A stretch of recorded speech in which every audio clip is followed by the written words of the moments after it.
What's up, everybody? Welcome to our live stream here on lichess and Twitch. I'm International Master William Pascal. Thanks, everybody, for joining me. I'm a chess master who lives in Budapest, Hungary, originally from the United States. Alright, guys. We are going to get started here. I'm taking challenges between 5+3 and 7+3 casual here on lichess.org. What's up, Masturbate? A sacrifice that's non-compensational. Another word for that is a gift. And you're a very generous person. So you give many gifts, the Santa Claus of the chess world. But, yeah, never heard anyone refer to a non-compensational sacrifice. Agnes Karadjuski, welcome. Thanks for joining us and being a subscriber here. Guys, I'm taking challenges 5-3 through 7+3. We had a kind of rough simul yesterday, not my best. But the previous one had been very, very good. I want to announce that tomorrow night we have our weekly team/club tournament Tuesday night here on lichess.org. Scheduled for starting at 6:45. The tournament starts at 6:45 Central European Summertime, or CEST. The stream will start at 6:30. I try to do this every week. I've got a challenge from a provisional account. I don't really do those. I'm gonna have to decline that. So, only challenges from players with 100 rated games, non-bullet, are accepted here.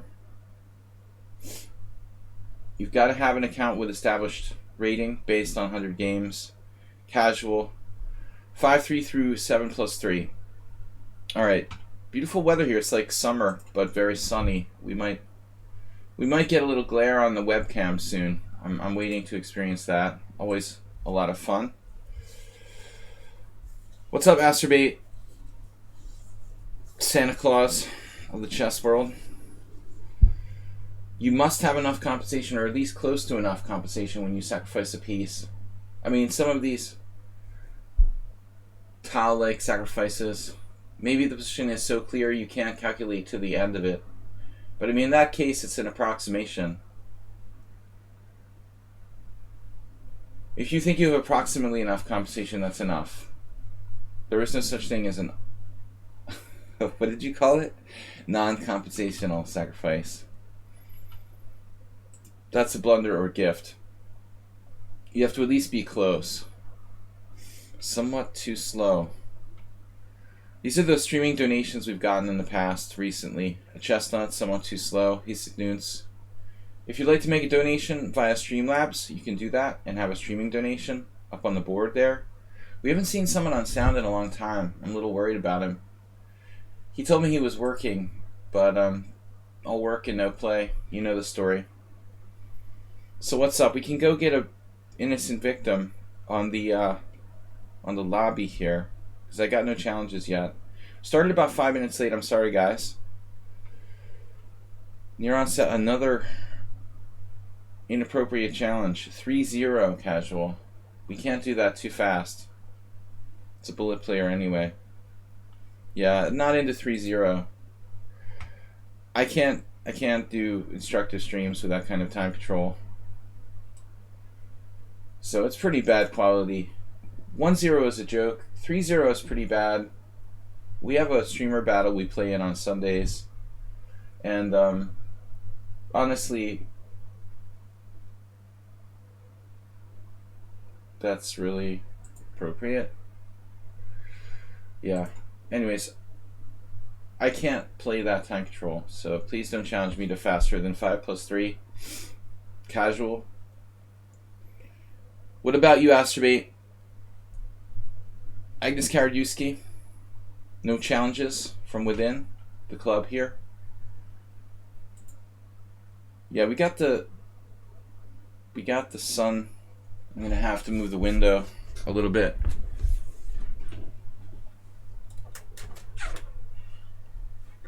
Alright, ready to get started, guys. So I'm streaming almost every day but Saturday, Monday through Friday, and Sundays. We missed our streamer battle, unfortunately, this Sunday yesterday. But as I said, I don't really like the 3-0 time control. The games are just trash. Very little objectively to take away from it. 5 zeros. Interesting time control, but even that's too fast for our stream. So if you'd like to play 5-3 through 7 plus 3 casual, it's at the bottom of the stream. That's the time control. Very difficult. Figure it out. Reading comprehension.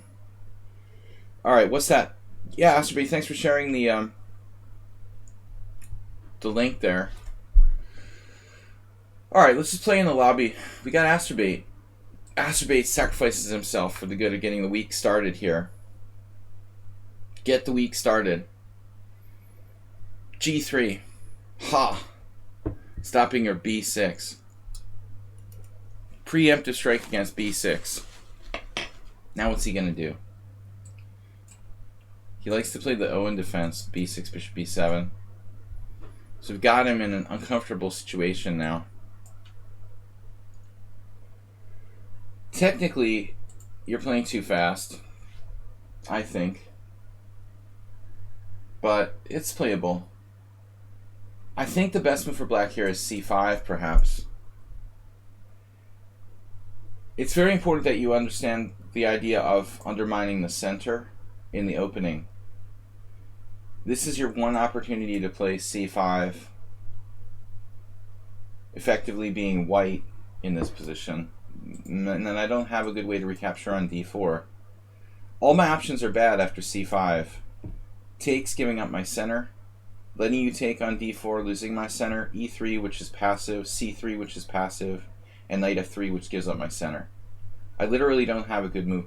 In fact, I think that's why my move order is probably not good. The D4 here isn't so accurate. I should probably play D4 only after knight F3. So knight C6 is a different story. This is playable. This is playable. I could probably even play C4 here. Let's see. C4, D takes C4, D5, knight E5. Yeah, I'm a little bit unsure. I'm going to transpose to a position I know with knight F3. But again, I have to give it serious thought, undermining the center as soon as possible. Enhancing the bishop on G2. Take your time, Masturbate. Take your time. It's a very long time control relative to Blitz chess or 3-0 or whatever.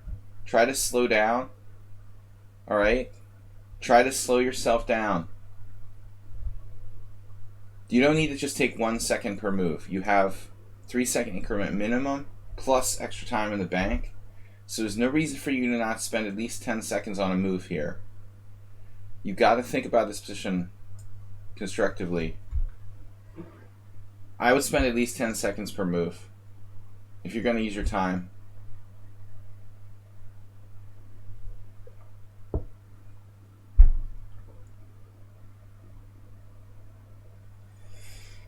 No problem at all. I just figured out that your comment had 2 parts. They weren't connected.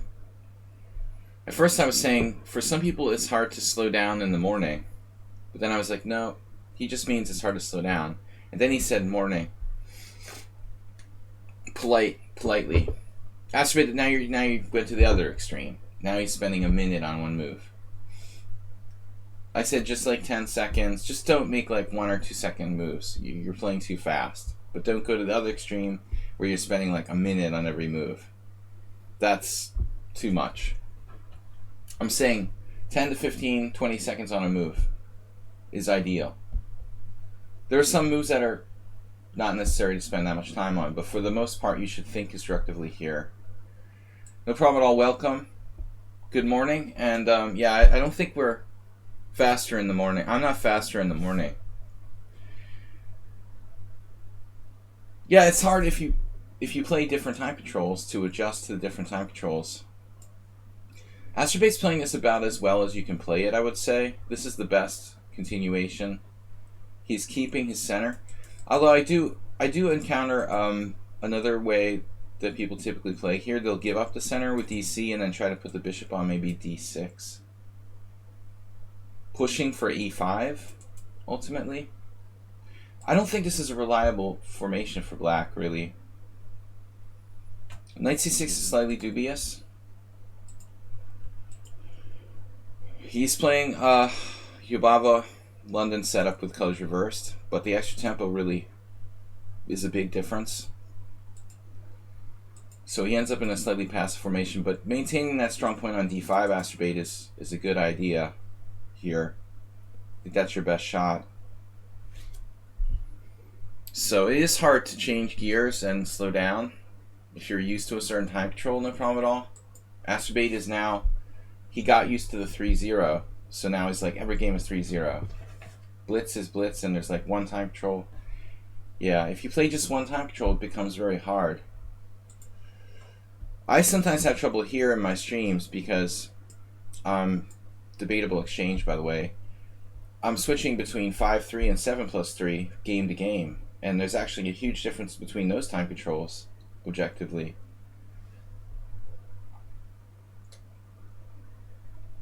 You find a pace for your games at one time control. So you recently started playing 5+5. It is really different and much more constructive. You're going to find a lot of players who just play too fast and like give you games. So, okay, Astrobate got tempted. This is actually a very common idea in these type of lines. I have variations where I even sacrifice this rook on A1. I don't think that's going to be necessary here, but maybe. We will illustrate the concept.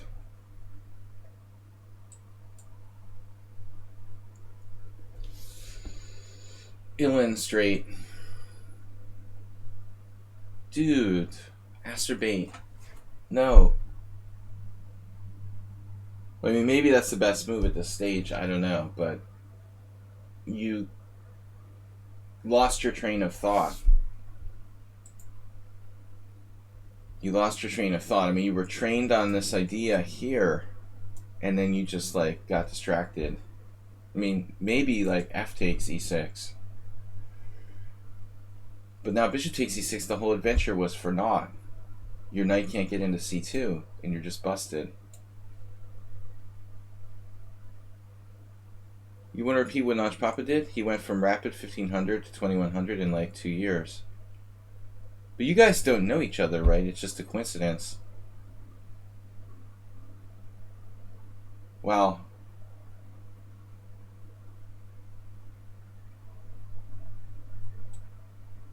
I mean, I didn't realize he made that much of a jump, though. I didn't really think about his initial rating. He's been around the 2100 for a while now.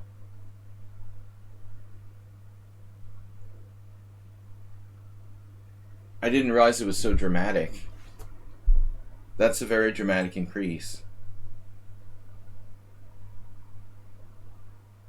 More likely to be with the younger player, obviously. But online, I mean, everything's possible.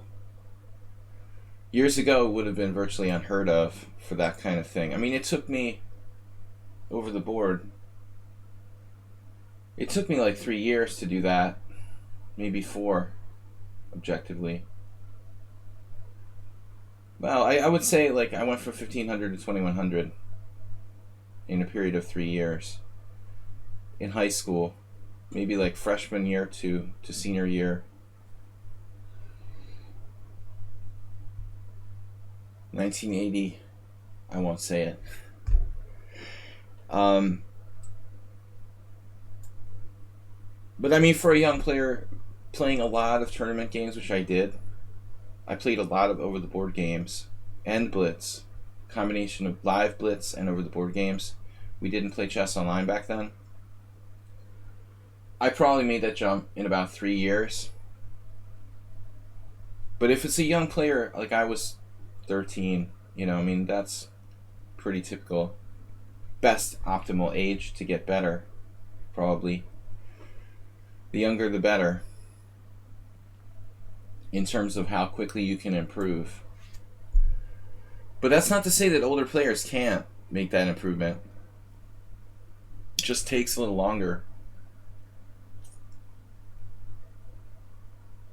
So now knight a5 is interesting, going for the b3 square.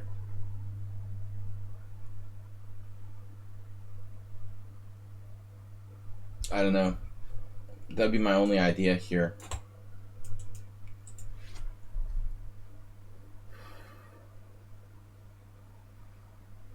But I just want to show you guys what I have in mind. I mean, when he goes knight b4 and I go d6, like the question is, what do I do on knight c2? I guess I could just play rook b1. This is actually a problem with Astorbate's plan. I don't even have to do anything fancy, you know. If he had played knight c2, I could have just simply played rook b1, and his whole thing is just refuted. So he got impulsive. Okay, it's a blitz game.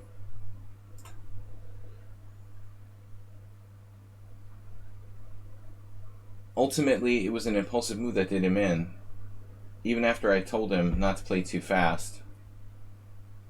Try to make your game, you know, completely principled. Unless you're a computer like Tactician, you have to cling to principles to understand, and I think the principles can take you very far. The other option is just pure calculation, and that's much harder for a human player to be able to do. So I adhere to principles and teach by principle, and it can go pretty far. You can get to become a grandmaster with completely principled play. Alright, but anyway, no problem at all, just resubscribed. 11 months.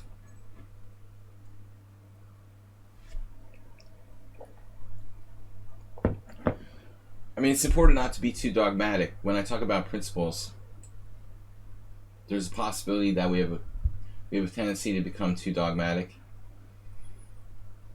And that's something we have to avoid as well. So no problem at all, you're welcome. It's no problem at all. Guys, I'm taking challenges 5-3 through 7+3. I've got a challenge from Hugo. We haven't seen in a while. From Denmark. Astorbate's bishop has entered the containment facility.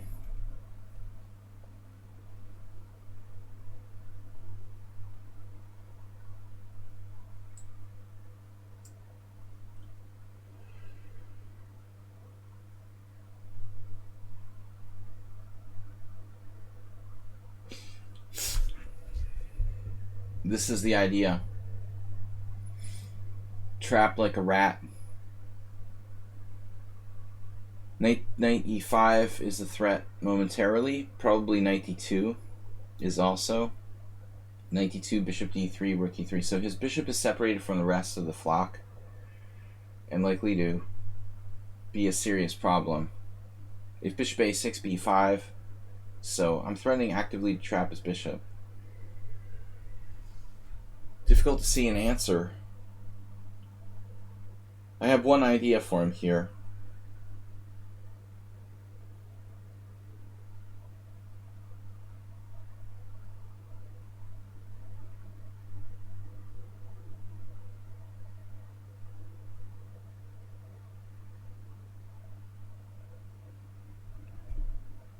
Close, but no cigar. The only move I can see Astrobate is c6, trying to nibble on my pawn structure and try to chew your way out of that rat trap, literally. But after b6, it's too late now. You have a tactic with knight takes d5? No. This knight is indirectly defended, conveniently, and now your bishop... Oh, I blundered.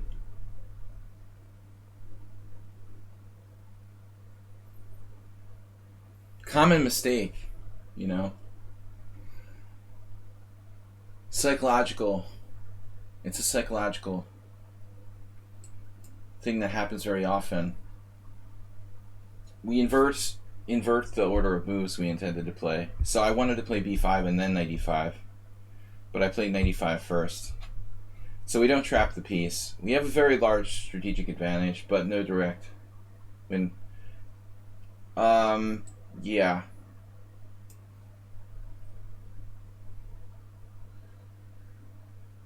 But it's more fun this way. No direct win. I meant to play d5 first. I'm not sure he can get out after that. Maybe play a6, a4. I still don't see him getting out. So we go back to that position. Asteroid lost on time, but he has a lost game. Here I'm talking. I meant to play b5. And now the bishop is trapped. And he doesn't have c6. He should have played c6 on the previous move. Enabling b5, of course, in last resort, but also just chipping away at d5. This is the only way he cannot lose a piece. However, in the game after b6, I meant to play b5 first. I mean, I don't think that a6 would really change the situation. For example, here. But maybe. Maybe it would. I mean, maybe you got some kind of crazy resources like coming down the A file or something. Let me see what it says, the oracle. After b5. Well, let's say after this position, black to play here. Okay, so c6 is the best move. It looks like the only move that doesn't really fall apart. I mean, technically you could wait for me to play knight e5 and play b5. So for example, c6, knight e5. Here you have cd5. You're still not losing a piece directly. But in the game after b6, I meant to play b5 first, and I said I blundered, but the computer thinks my move is even stronger, because it thinks you do have counterplay after a6. So I actually intended on playing this, but I got ahead of myself and played the better move by accident. It is a strong move, I mean, positionally. Computer says knight f7, whoa. Whoa. Non-compensational sacrifice, Asterbait. This is not a non-compensational sacrifice. This is the Cochrane Gambit. I didn't see that, though. It's pretty bad. Alright, we got a request to join our team, guys. We have a team tournament every Tuesday. Yabo here, 2010. We played once. Alright, accept. Higa, Sentinelli, and then this challenge is too fast. Rapunzel. Ripun Bansal. We'll have to re-challenge. We just call him Rapunzel. Rapunzel. Alright. Who guys first? Rapunzel, let down your hair. Please no challenges faster than 5+3, guys. Make it casual.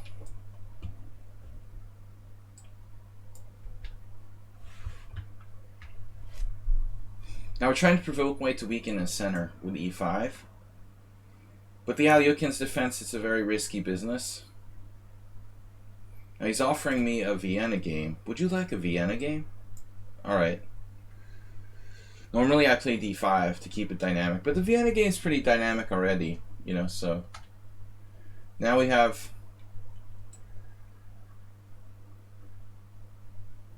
yeah, I'm not going to play that. The Frankenstein Dracula variation, knight e4, queen h5, etc.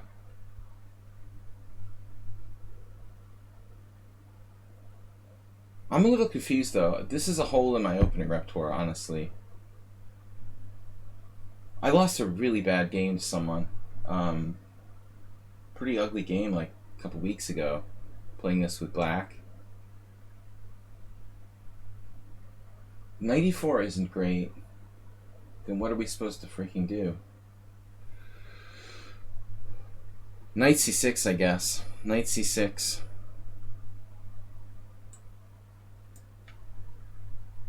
The old Bronstein system.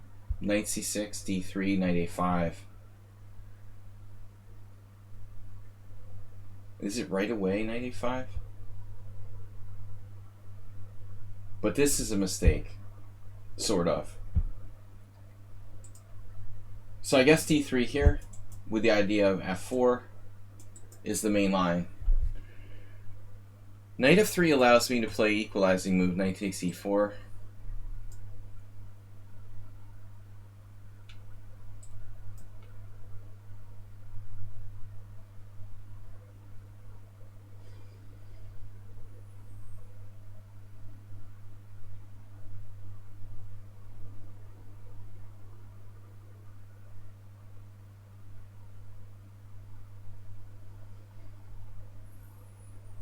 I've looked at this. I have to admit, though, I'm confused by the move order a little. Normally they sacrifice that pawn different way. So what's up here? Knight c3, dc, bishop e7. How does this work?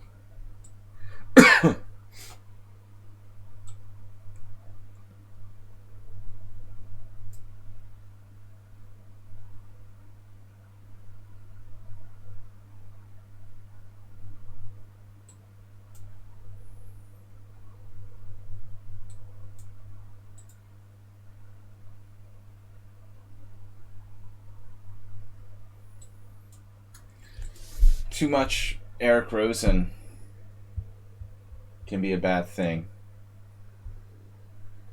It's really, in my opinion, bad when chess streamers and teachers start recommending like bad openings against principles for the sake of like clickbait and improving their YouTube count. There's more and more of that. You have to be really careful what you digest on the internet as far as chess content. Things like a Stafford Gambit, you have to understand that it's just rubbish, and no serious player would ever play that sort of stuff. Queen d5, I guess, does win the pawn back, but it's okay. I mean, whatever. I guess he just wins the pawn back. So I'm completely equal with black. I guess I just have to live with it.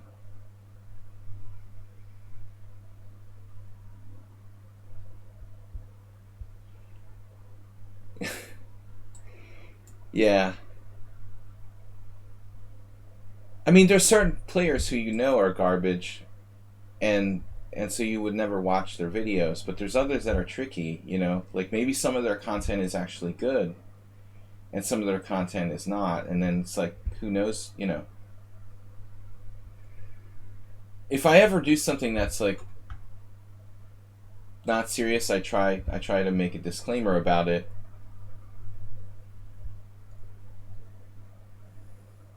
Once I did a video where I recommended unusual ideas like e4 knight h6 years ago. But I would never, in all seriousness, recommend that to a student. You know, this is just something I'm playing for fun. Alright, so we're equal. I'm curious if there was a way that I could play better in this position. Another idea here is maybe c6. I don't want to repeat the same stories on my stream all the time. But I was annoyed with that Stafford Gambit thing because I have one of my students who's a relative beginner who's trying to learn, and then like he gets sidetracked literally by some video, wasting his time trying to study this like unsound variation. And I have to unteach people the bad habits that they learn from online videos. It's kind of annoying. But Hugo's done a good job. I mean, he's probably objectively equal here, even though his pawn structure is slightly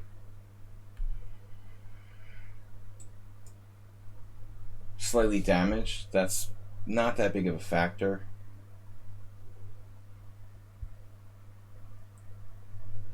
Chess game remains horrible. Let's see what we can do here. Anything with this pawn?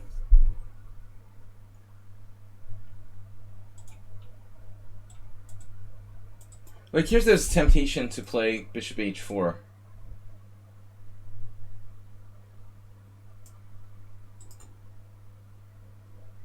Legion. Honestly, I was pretty depressed by yesterday's Simon, so I didn't really go over any games. The honest and deadly truth about it.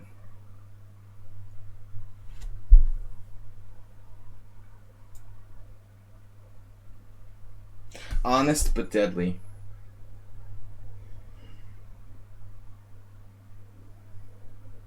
Bishop f5, queen f3. Maybe I should just play d5.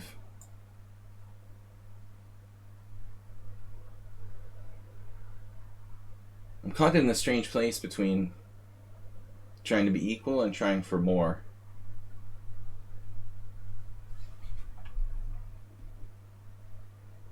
Legion, I've not looked at that game closely enough, so I assumed you were better throughout. Although I remember at some point it's coming back to me a little bit. Okay, that was the opening. Oh, okay. That was the King's Indian. Ah.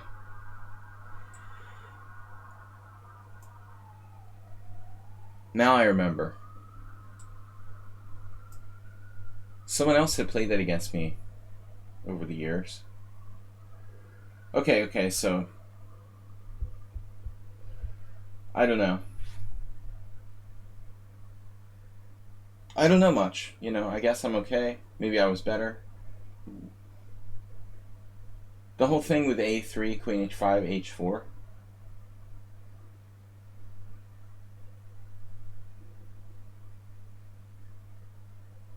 I don't know where I know that from.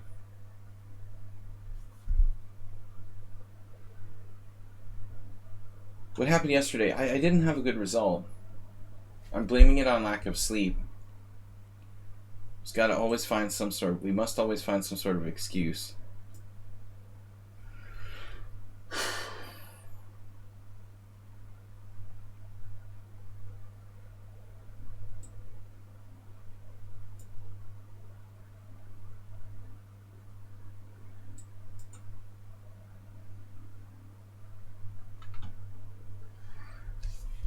Ashby, that's not correct.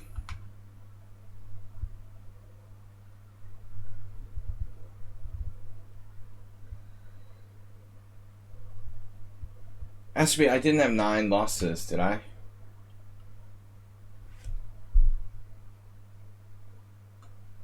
Fake news.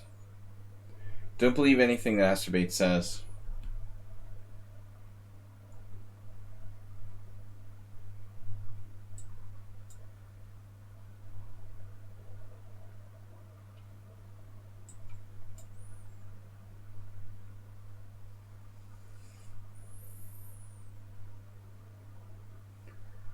I think 9 losses would be close to a all-time worst record. It wasn't that bad. 6 losses, 9 draws. Got it reversed.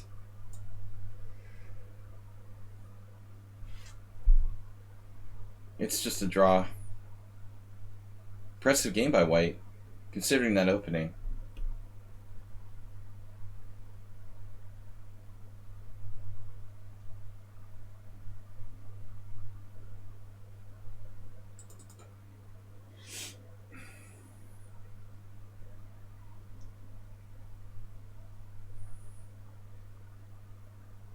His only incursion is on c7. I suppose he could try that right away.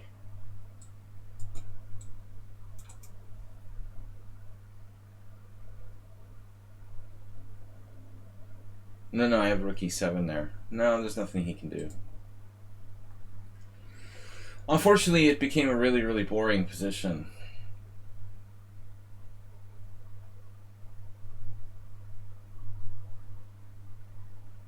But somehow I did something wrong in the opening.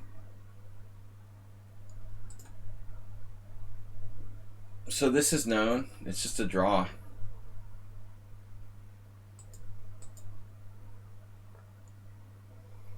The cognoscenti play h6. That move concerns me, honestly.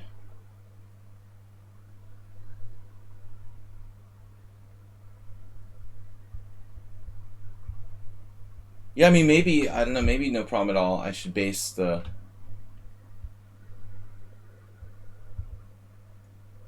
be more strict about the players I let in the simul based on ratings. But man, I had a big advantage here according to this, like, for a moment. Why? Oh, that's just the initial opening. Okay, so here, bishop e7 is a question mark. Yeah, it's saying h6. h6, I don't know. I can hold that pawn for real.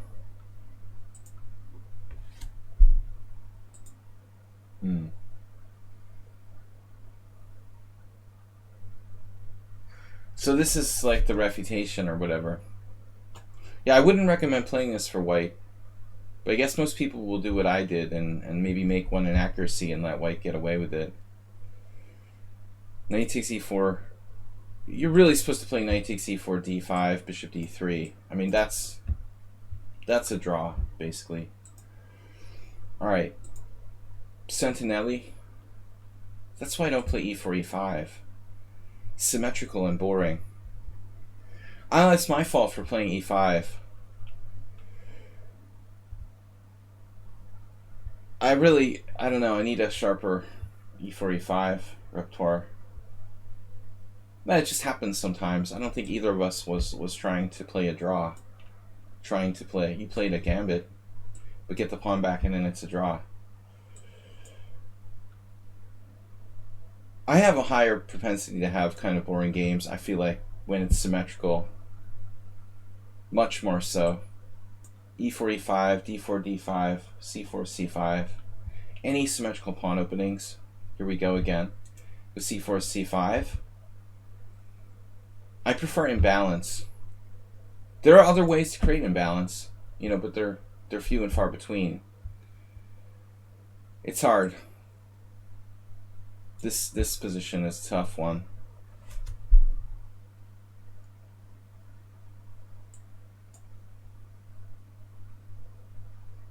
Yeah, King's Gambit is not boring. Of course. But you're stirring up dynamics immediately when you play e4, e5, f4.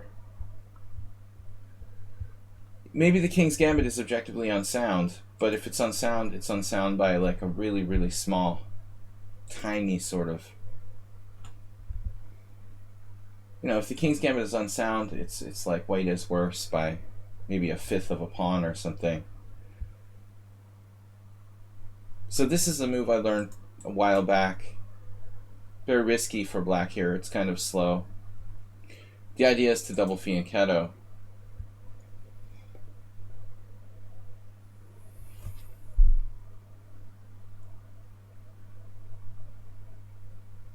I have played bishop takes c3 before in this position.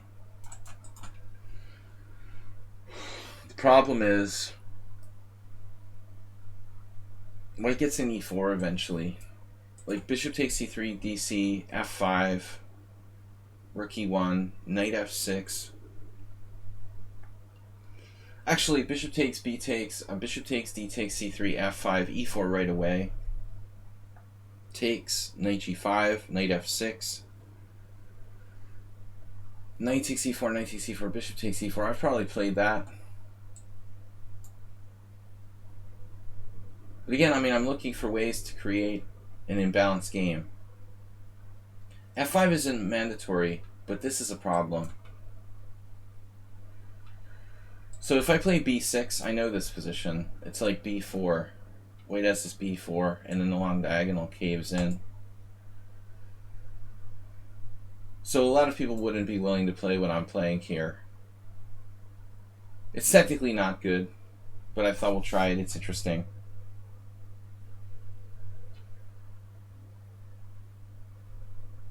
Yeah, King's Gambit. The structure is no longer really symmetrical after f4. Pawn takes f4. Now, things that are boring are like the Petrov's defense, 2 knights game, 3 knights game. The line of the Vienna that we played, where he doesn't play for f4. Now, we could have had a very interesting game. The variation with d3 after I play knight c6 and 4, d3, knight a5. That's a fascinating position. You get the excellent book Bronstein, 200 Open Games. He's got 1 game in there, at least 1 game in there, where Bronstein, I think, was playing black. I'm not sure. I think he was black. It was knight a5. He had a game with, like, Korchnoi. I believe it was, like...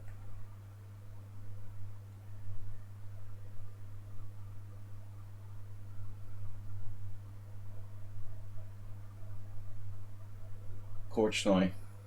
Bronstein. Vienna game with knight a5, attacking the bishop on c4. So Sentinelli found my suggestion. This is the vital idea. Without that, white is in trouble. So I've probably played this in Blitz. It's basically like a Gingy Indian, or so-called like beefeater variation. The Martini variation. Black's pretty much in trouble here.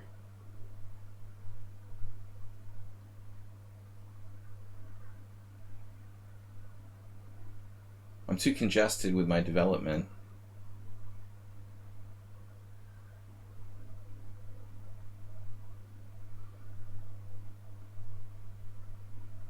I gave up playing this line because of a very bad loss to a rather low-rated Hungarian IM a couple of years ago in the Hungarian Team Championship.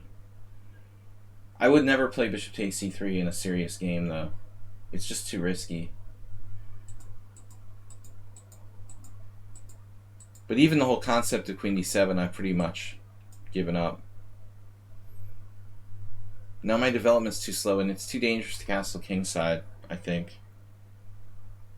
I mean, maybe I have to consider it, though. It's just weak, like castles, bishop h6, rook f7, bishop d5. My other development's really, really slow, though. b6.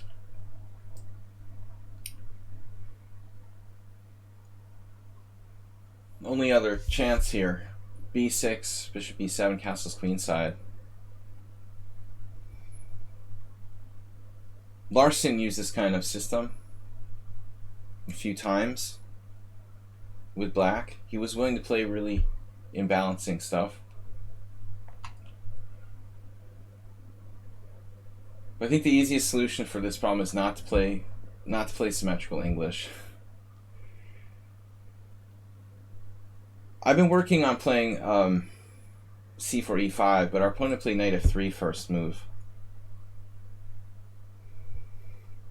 And that creates a unique problem, because white can transpose to the English. I also happen to play the Sicilian. When white plays knight f3 and I play c5, I'm hoping that white goes into a Sicilian. Bishop g5, bishop b7, rook e1, castles queenside.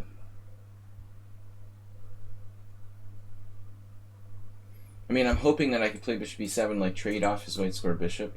Maybe that the king side will be weakened. His king side will be weakened over there.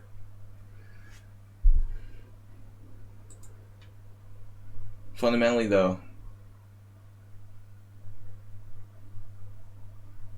white's position seems better. There are also in games where I might be okay. Maybe his bishop isn't so great. Again, if I could trade the white square bishop.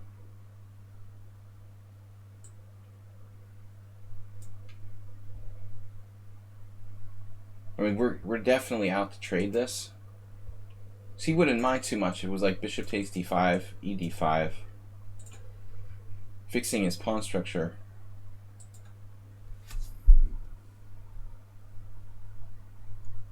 Castle's queenside, not the best move now. I can play knight d8. Again, it is very passive. His idea is probably knight e5, f4.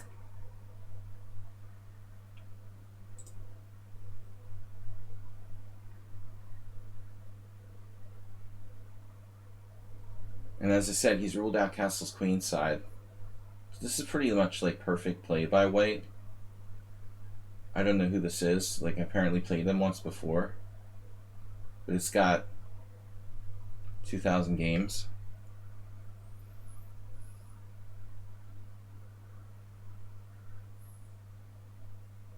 Knight d8's not that bad. I mean, part of me kind of wonders if f4 is really a good move, or does it ostensibly weaken white's king side in a way. I'm not sure. It's kind of an interesting thought. Is f4 really that beneficial for white, ultimately?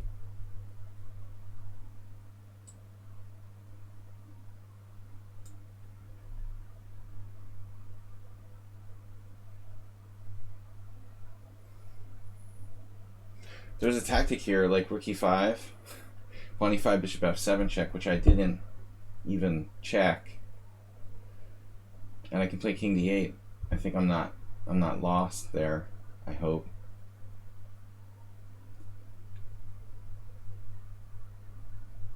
The safer move is knight d8, but it blocks my pieces.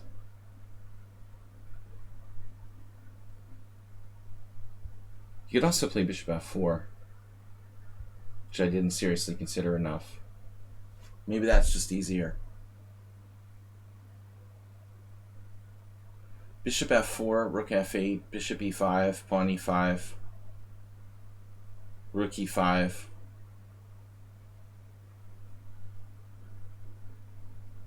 He did this.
Okay, so it's a really sharp position.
Pretty remarkable play.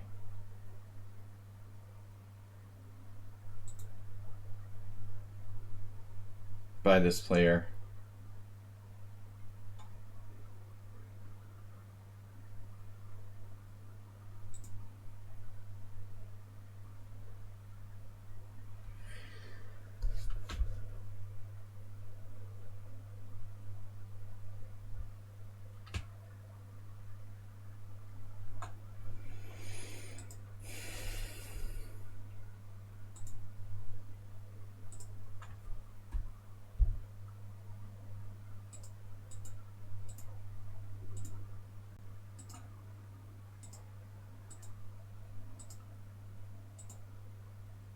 That was Engine's #1 move, bishop d5.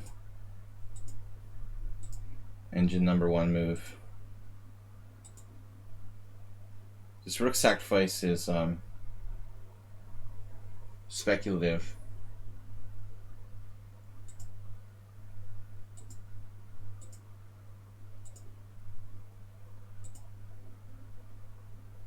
So this was a mistake. He's close to winning with bishop h6. That's what I figured. At the end, I just got blitzed on the clock. My position was okay.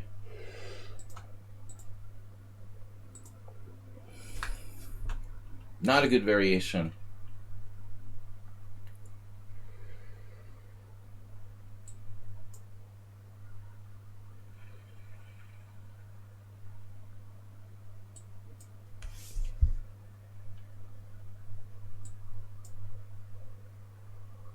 Juelo.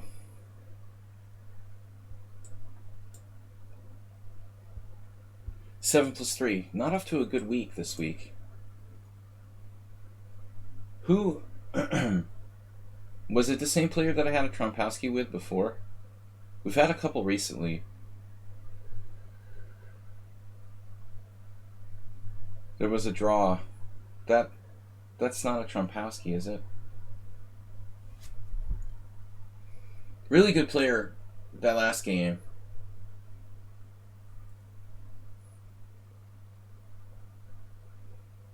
I didn't think he would be that strong.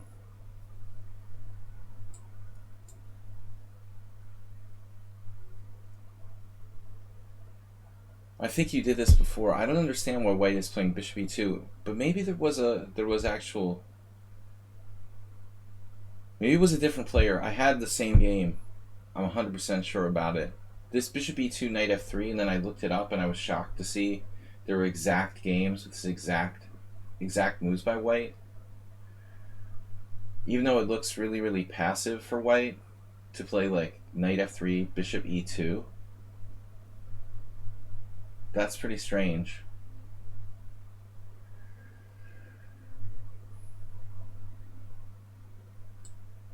But I guess it was against a different player, which is weird. I've played him twice, actually. Maybe it was. Okay, so it probably was this game. That makes sense. There's the structure. Right there. It was the exact same player. Okay, knight f3, bishop e2. We looked it up afterwards. The only problem with black's position is this bishop is a little hard to get out, in my experience. But I wouldn't play this for white. You know, it's just not enough. It's like playing the Mora Gambit or something. I mean, if you're okay with a draw, it's alright, I guess. So now he plays the exact move in the opening explorer. I mean, there was a game with like d takes c, queen c2, or some engine-like suggestion. But why can't black play d4 now? Is this some computer move? There must be some computer move for white here. He must have got this from the opening book. It's a very rare position, but d takes c, queen c2. It was played in the opening book, and it's also a suggestion of the engine. But I'm thinking like d4, b4. Guys, by the way, subscribers to the stream should get to play first. So I don't like taking all these like random players. If you guys who are subscribers want to play, I'd rather play someone who I actually know. I don't like playing a lot of new accounts. I never really know who I'm playing. Seems like everybody's very good. But I mean, d4, b4 is a serious problem. d4, b4. Bishop takes b4, pawn takes d4. White is dynamic. White wins the center.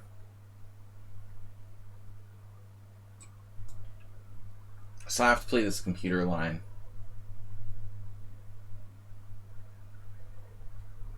And there was some game where like a strong player was white. Objectively, I don't think that white really has much of an advantage. Again, I wouldn't play it with white. But it's probably good for a draw, at least.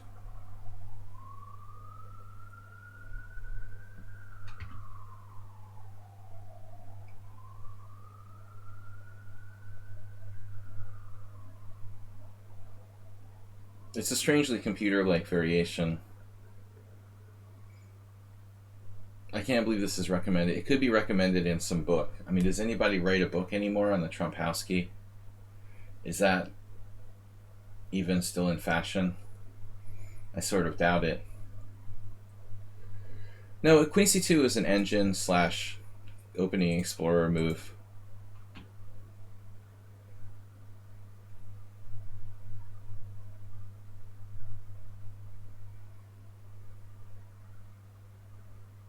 But black has to find the best way to develop. I guess bishop e7 is solid. My bishop's going to be attacked anyway. It's going to be a problem.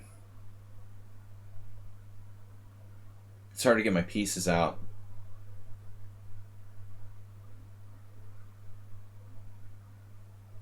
I don't really understand their name.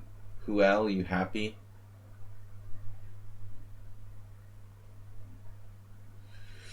Alright. Bishop b7 feels wrong. It feels too passive. It should be a better move. When I checked this with the engine, it said like white had almost no advantage like a couple weeks ago, but it's still not that easy to play.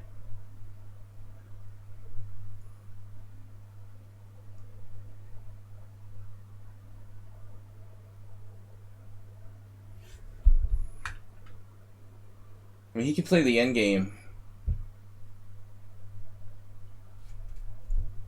with just bishop takes c4. I mean, that's... The queen move's a bit odd, honestly.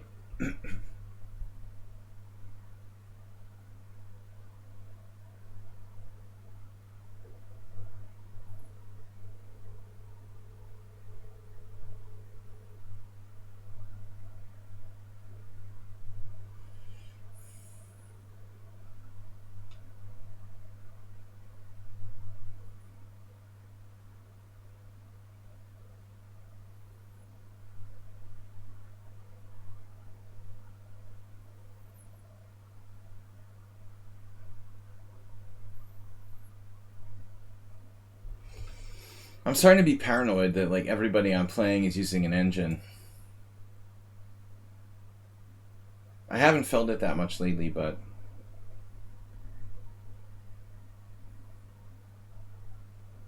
it feels weird when you've got openings like this. White is playing so kind of mechanically, very computer-like.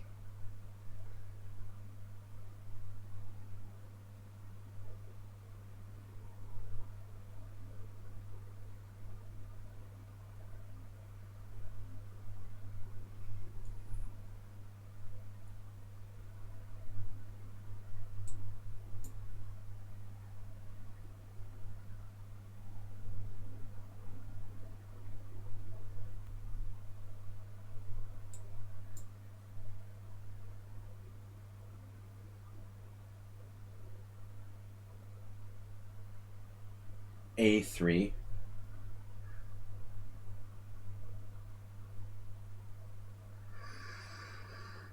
Maybe I could play 95 at one moment.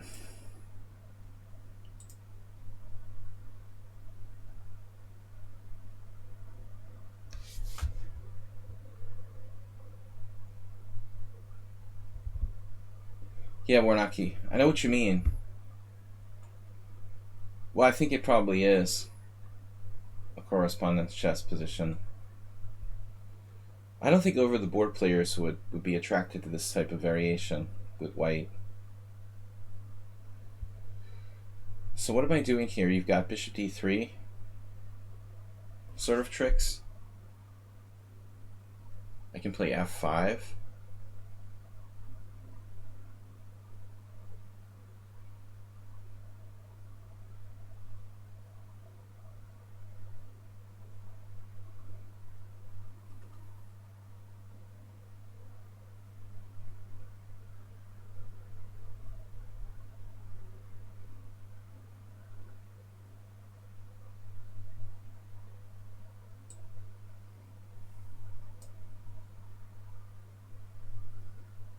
Now you've got knight g5, and he missed it. He played that instantly. He could have played knight g5. So he's not a computer. Just plays like one.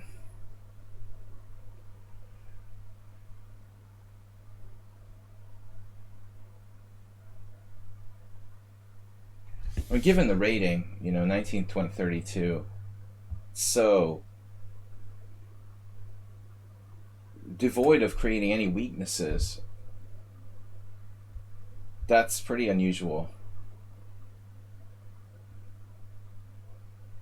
To find 1900s who never create a weakness in their position. The A3 move, I mean, is like really, really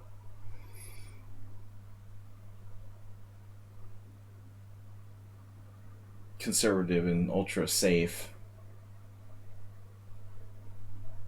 That actually looks like it might be just winning for white.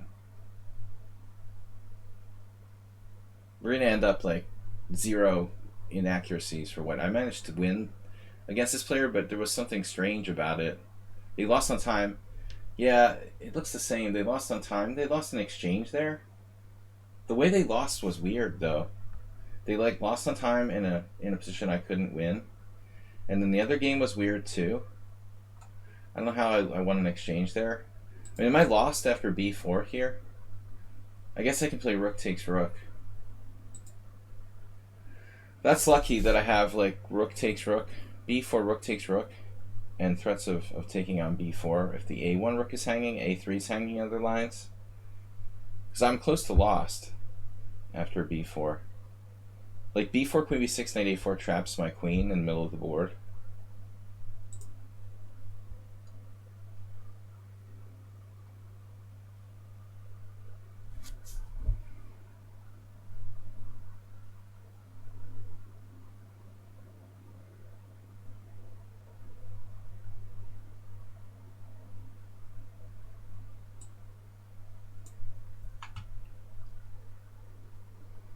And maybe I ought to just let my pawn structure go. I'm not going to worry about that. The minor pawn structure thing. But I mean, white is 1900, really. And they don't move a pawn or create any kind of weaknesses in their position ever. 1900 on lichess, which make him 1800 FIDE. Man, that's solid. Could easily be 2200 playing like this. And fast, too. I mean, I guess I could play bishop takes a3, but that looks kind of suicidal. White also missed another strong move, right? Knight g5, like I said. After knight g5, bishop g5, queen g5 check, he has a perpetual if he wants. I guess he rejected it because it's like only a draw. This variation seems like a problem for black. Maybe white's only flaw is that he's a little too conservative. Good take with the pawn there.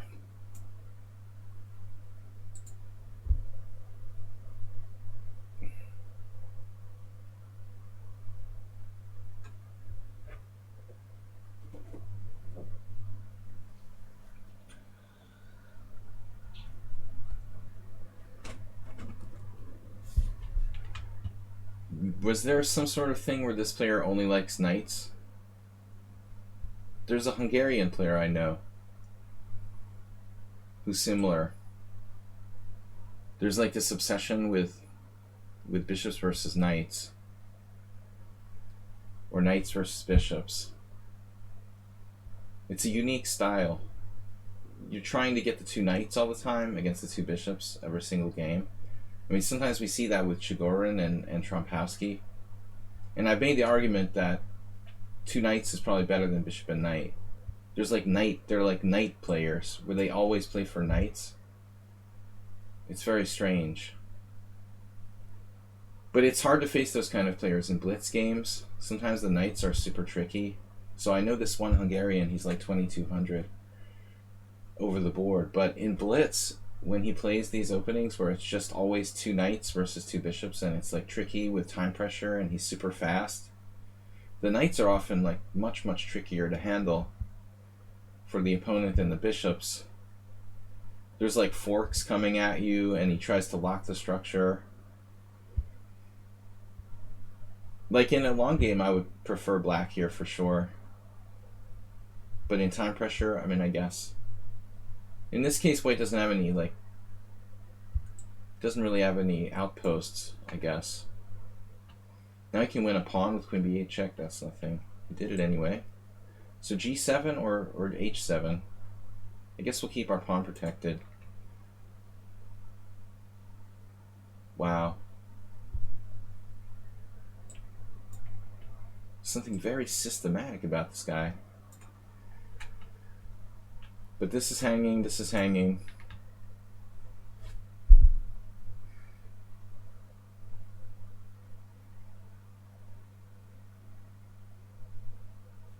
Four isolated pawns.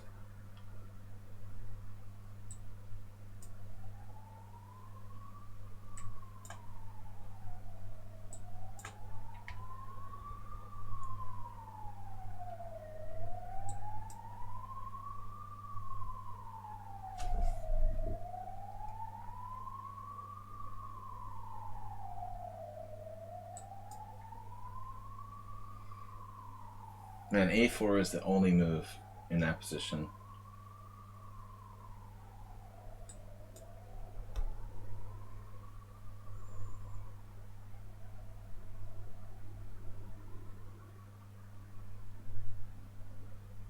I miss the ambulance sounds.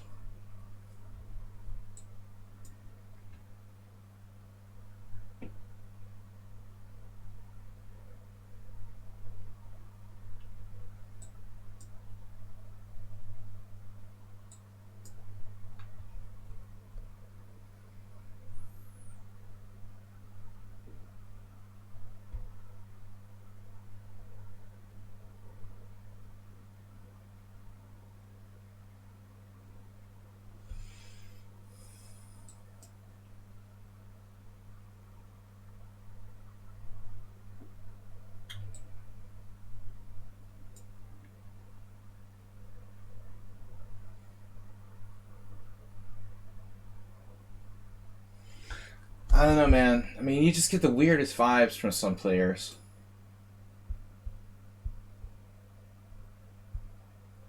The weirdest game. Such an unusual style. Self-taught. Speaking of self-taught.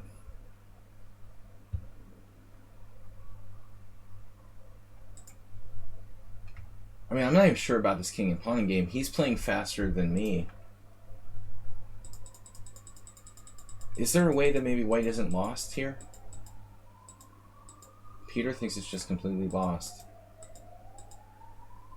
King e4 was a blunder. I mean, I was thinking about b5, but I didn't want to get his king in on d3.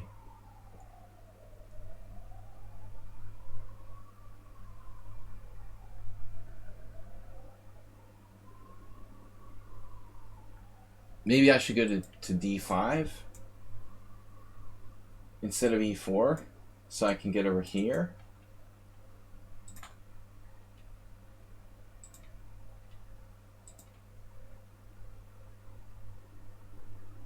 That's exactly what the computer is thinking.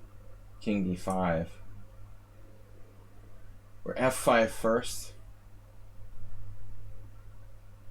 It's hard to believe that king e4 is a blunder. Maybe it doesn't really constructively do anything.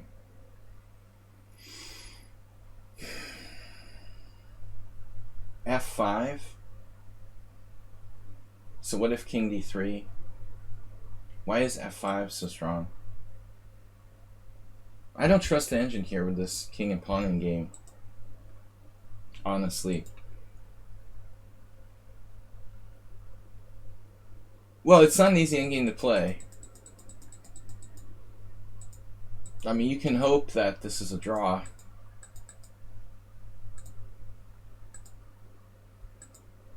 I can't trust Stockfish at all. I mean, it can't calculate that far to the end of this king and pawn game. I'm playing on intuition here. But this is the key move now. I don't know. Maybe king d5, maybe king e4, maybe f5, maybe b5. How about b5? Does the engine comes up with a sick pawn move c4 to create the outside passer? Man, that's brutal. It's impossible to calculate this all the way. I don't even know if I was winning or not. I mean, how bad a blunder is king e4?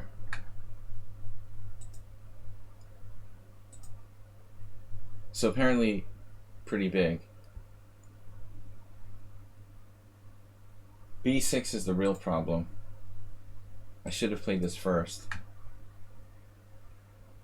Again, I'm not sure if I'm winning or not. And if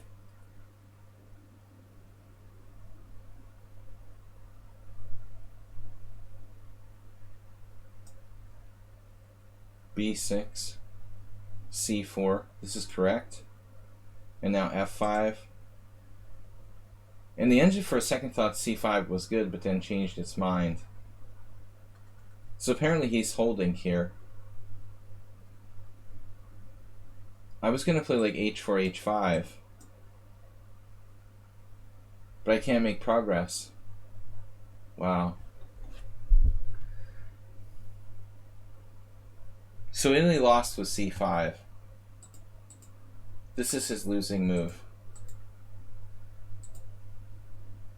h4, h5, king move, e5. Unfortunately, I can't play f4. So I have to play e5, and then f4. And then it's some kind of messed up draw.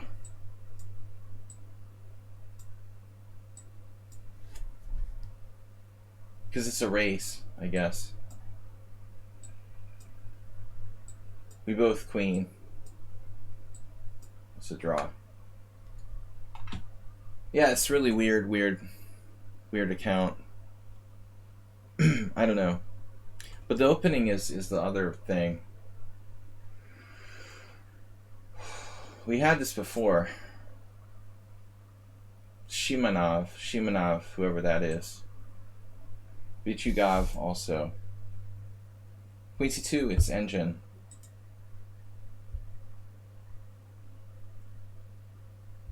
It's a very deep idea. You don't trade queens. Shimanov versus Wesley So. This guy's got a really high rating. Why is he playing So and Lenderman? Is he in the United States?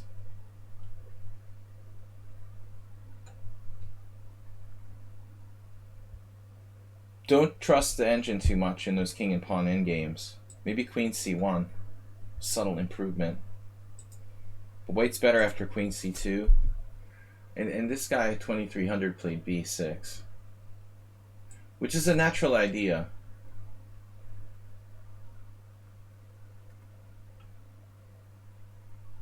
b6, queen takes c4.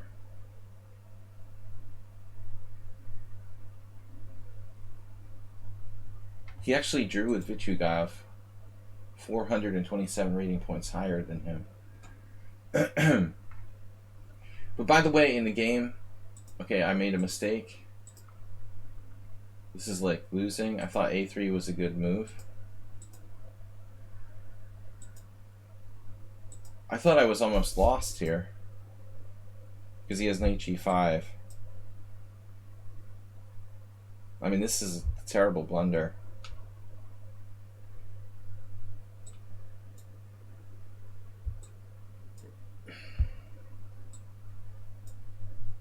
White has at least a draw. Possibly more.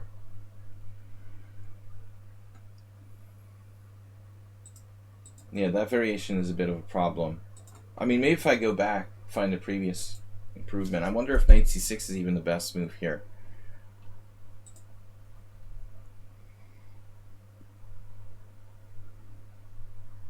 I have played stuff like this in similar positions, kind of Fort Knox French idea. It might be better than playing the robotic knight c6 to develop the bishop in this way. Maybe we'll try that next time. Alright, Hanishberger, subscriber. LVN, thanks for joining us. No 3-0 challenges, please.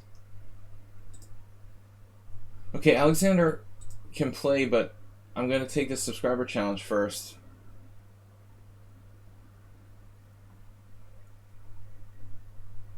Hanishberger's busy playing.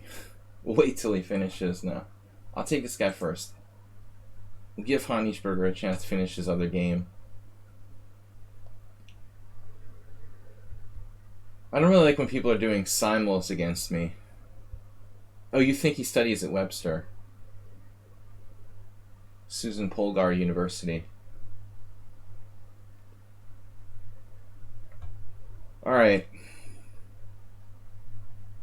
That makes sense. She follows the money. Moved from Texas.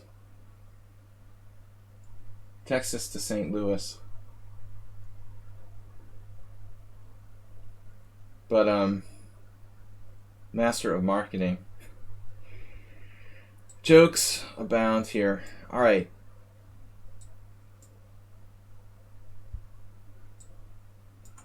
Yeah, I mean, nothing against immigration, but Sinkfield has brought all these foreign players into the United States, but he hasn't really done a lot for American chess. Just importing players from other countries doesn't necessarily improve chess in the United States. It's the easy way to make chess better in the United States. That's much easier than like teaching kids. We'll just buy some chess players.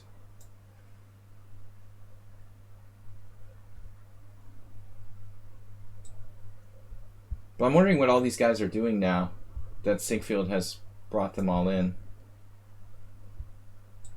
White's playing too fast.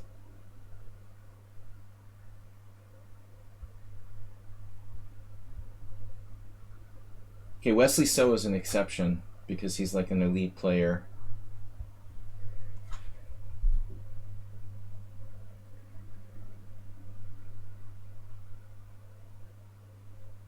Like, honestly, like, Danish Boros went to the United States, but I would rather live in Hungary.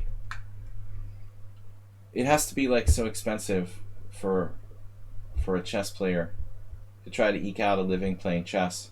Living in the United States, it's, like, ridiculous. He would have been better off staying in Hungary. Unless you're, like, married to a wealthy partner or something. Cost of living over there is just prohibitive. If you're going to get like a college degree, that's cool. Berces David, another Hungarian grandmaster, went over to UTD. He got his degree and now he's come back to Hungary, which makes sense. But I can't see living in the United States as a chess player.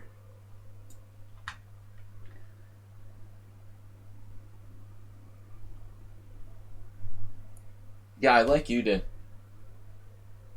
The other one, not so much. Udit is legit.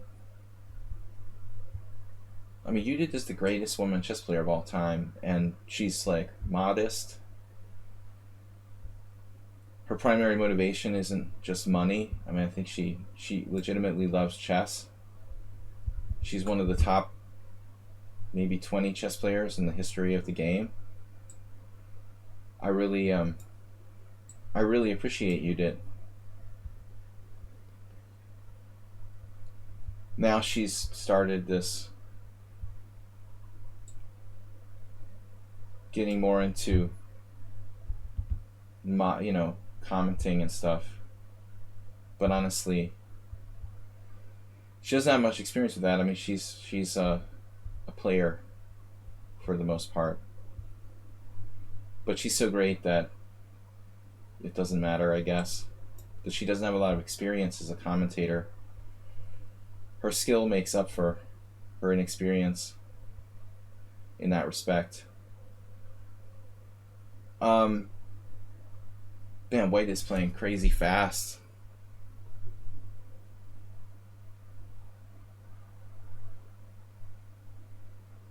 The other day I was just kind of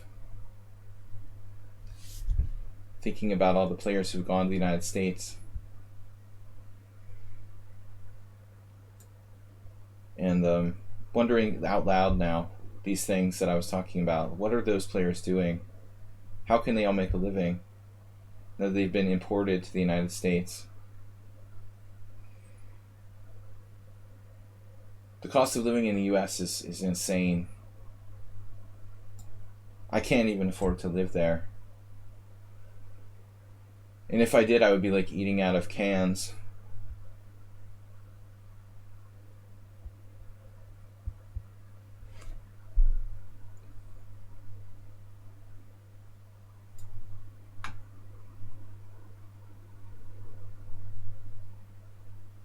I mean, it wouldn't be so bad, not to go on a political rant, but like the US wouldn't be so bad if it wasn't for cost of housing and medical and education. Like the general cost of buying things isn't that much higher. You go to the store, you buy,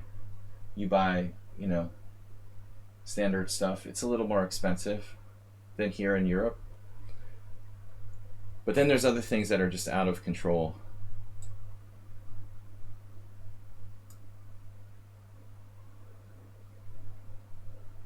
Cost of healthcare.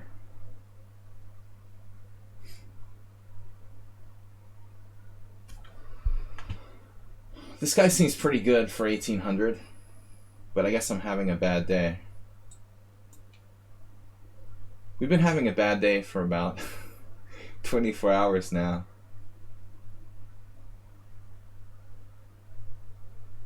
He is a good player. 1853. Ah, see. He's 1853 in Blitz, but his classical is 2095. It's 2043, so he's stronger. That's what I thought. I felt it. White is totally fine.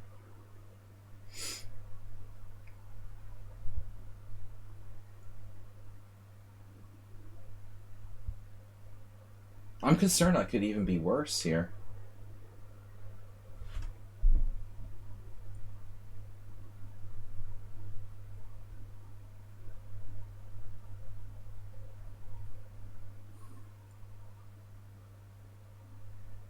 Wow.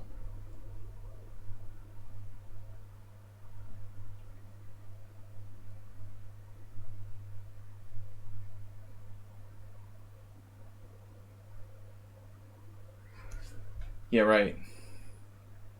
Well, I think everybody knows how expensive Switzerland is. That's where everyone hides their money. No, I try to avoid Switzerland. Obviously. My rook's on a bad square, I guess.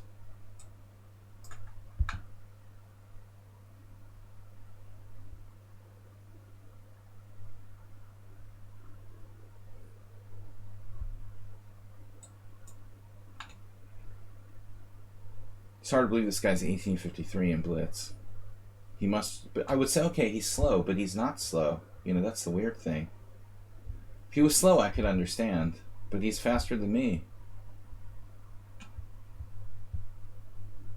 Maybe he's like a kid and he's terrible at endgames. I don't know. It's crazy.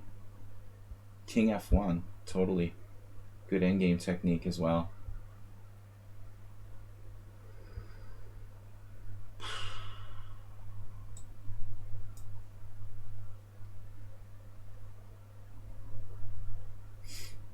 Well, Switzerland is one of the wealthiest countries in the world, probably. So I wasn't really basing my considerations on that necessarily.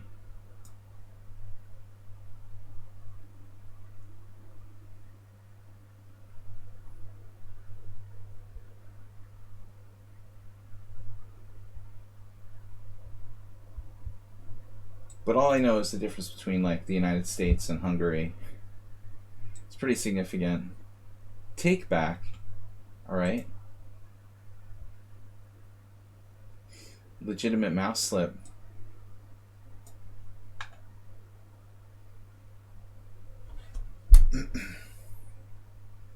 Why didn't I play King C6 there? Damn. The cost of living in Hungary has gone up a lot. I mean, it's not that much cheaper than the rest of Western Europe, as it used to be. Okay, I mean, still, like, the UK is very, very expensive.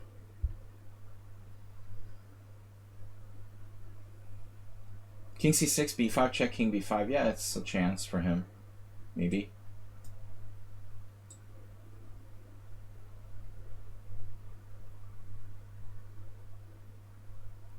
But there's, like, no way I'm, like, going out of my way to live in the United States as a chess player. That was my original point in starting this conversation.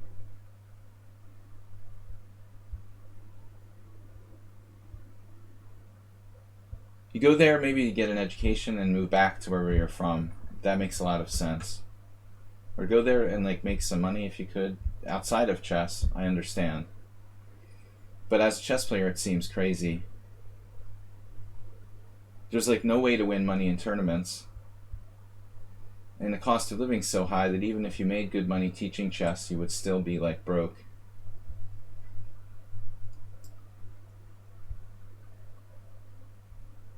And living like eating SpaghettiOs or something.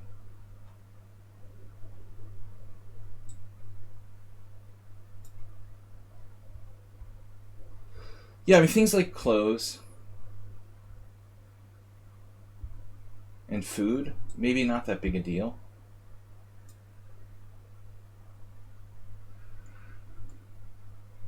The thing that kills you is the cost of housing and medical and insurance. Like try to own a car.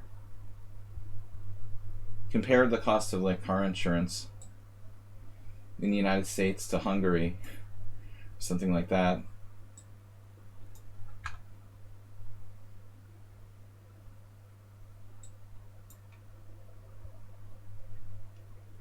Healthcare is devastating. You have to pay like $500 a month, like rent in most countries, for medical coverage. Unless you're on like state healthcare somehow, Medicare, something free.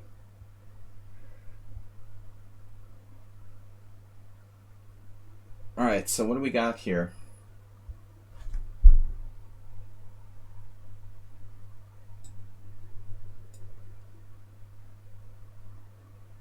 Nice. Can we win this?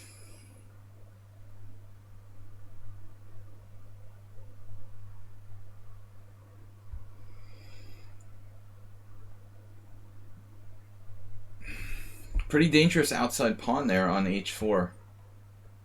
If it comes to that.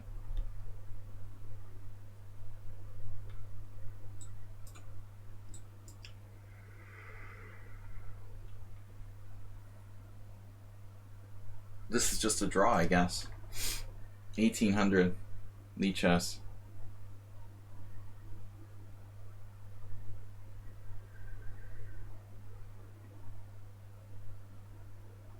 I had some hallucination. I had chances to win this, but I don't think so.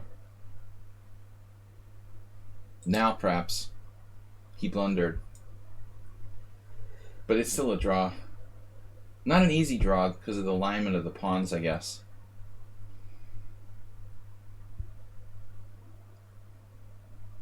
I guess it's possible to lose this.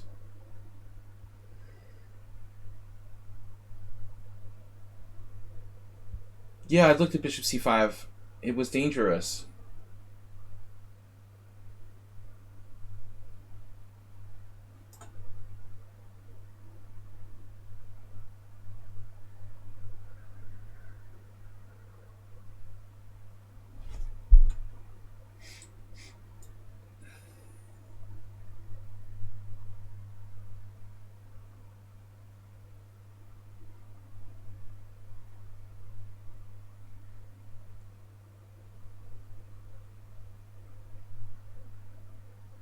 I mean, is this king and pawning game really a draw? Check, take, take, king takes. Let me recalculate this. f3, king f5, king g2, e4, take, king takes. King f2, f3. Damn, is that a draw? I mean, the rooking game's definitely a draw. But now, it has to be a win.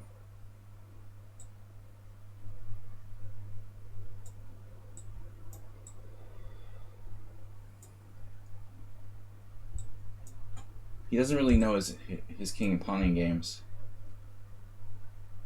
I'm still not sure. He has to play f3 right away, right? After king takes g5, f3.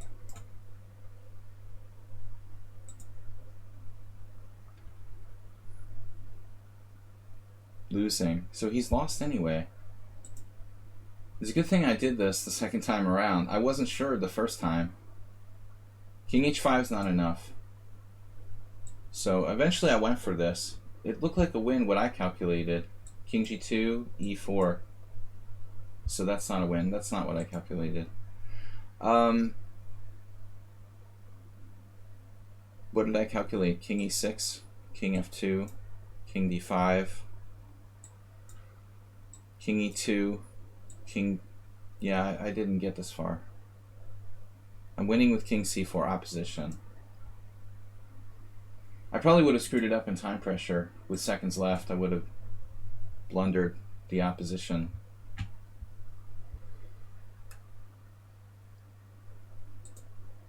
But it should have been a draw, objectively. But that other move when someone suggested bishop c5, this is an interesting position. I don't know if I should check either. I guess I have to check. And now bishop c5. Okay, but this is risky because he's getting my h-pawn. But in retrospect, I should have gone for it. I mean, this is not that easy for him to promote. And my pawns and my bishop and my rook will probably create a mating net. Yeah. I almost played it. What about this?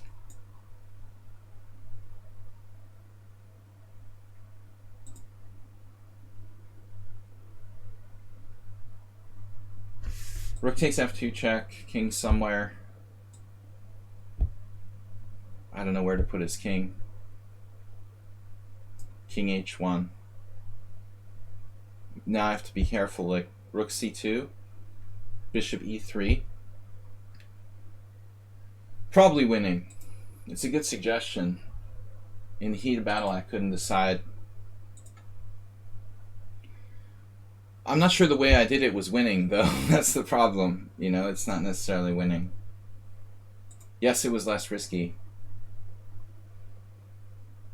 But I was afraid for the wrong reasons. You know, I don't know. I mean, this is really not that dangerous here. It was a bad judgment. So guys, thanks for joining. We've got a little bit of time left to play some more games. Itzek, I don't know how to pronounce that, asked if you can play. I mean, we've got a queue here for players who have established ratings on lichess, 5-3 through 7+3. If you'd like to challenge me on lichess to a game, that's fine. Somebody asked earlier if I play Scandinavian. Well, I used to. I used to play the Scandinavian with knight f6, but it's rubbish. But 20 years ago, it was just like partially rubbish. I sort of gave it up. Well, play it in Blitz. I like to play the Scandinavian Blitz. Who else is here that I didn't greet? Princess Chess was here earlier? What's up? I lost my chat. I'm sorry, guys. I had to refresh. I had to refresh Twitch, so my chat disappeared, and I didn't see all the chats that I missed. I gave a lecture on this a couple days ago. I think last Thursday we had an analysis game. We're talking about this so-called whatever it is, bishop c4 against the Sicilian. Really, you shouldn't play it unless black plays d6. Scandi Crusher. But I'm not playing the proper Scandinavian with queen takes d5, Asterbait. It's a different deal.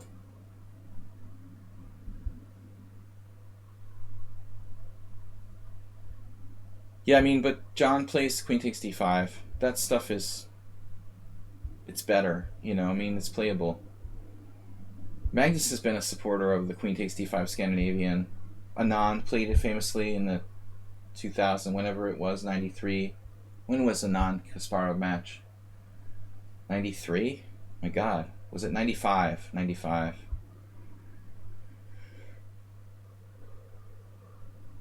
Queen takes d5 Scandinavian, I mean, it seems playable. It's not totally dubious like the knight f6 version I'm playing. Now, speaking of knight f6, e5, d5, ef6, d takes c4, bishop g7, down a pawn there.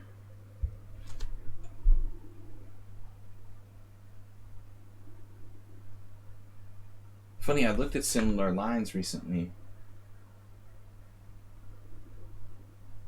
This is unclear. Knight f6, e5, d5,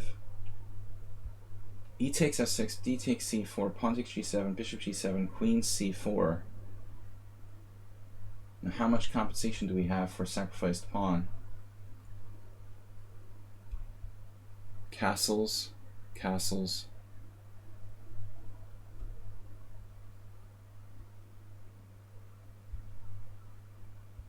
It's interesting. But I'm skeptical.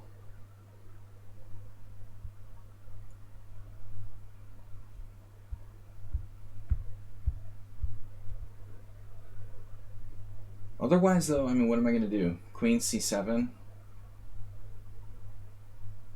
Doesn't seem that effective here. Queen e2 is a good try, maybe the best way to try to make this work.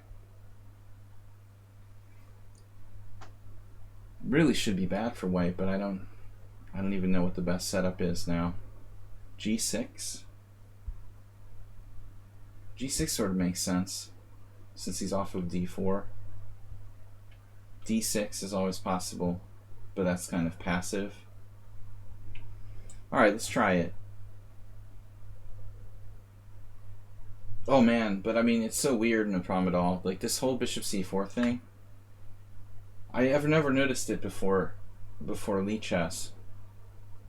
Once there was this old master from Germany who played it in a game against me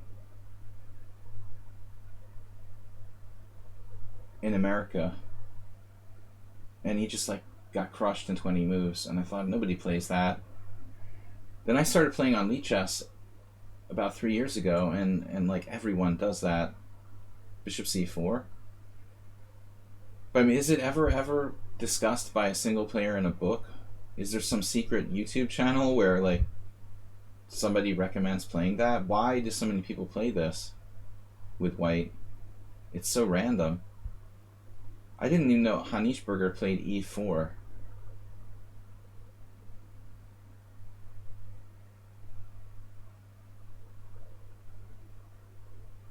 Knight e4 doesn't work. Knight e knight.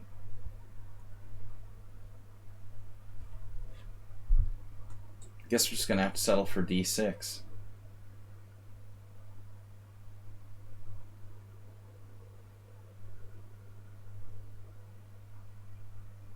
You literally will never, ever face this if you're a serious chess player. But the only positive that comes out of it is a defense against the English opening. So when I play against this, I have practice for when I play the English with white. Like sometimes people...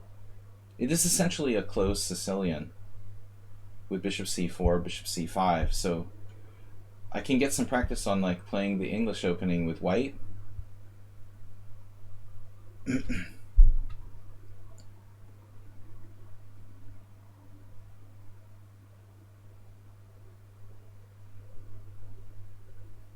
He decided to play knight c3. This is even more directly a closed Sicilian now.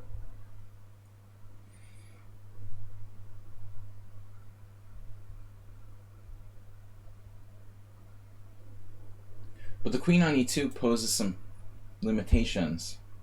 Like he can't maneuver his knight or something and try to play for f4, f5 because he gets wailed on with knight d4.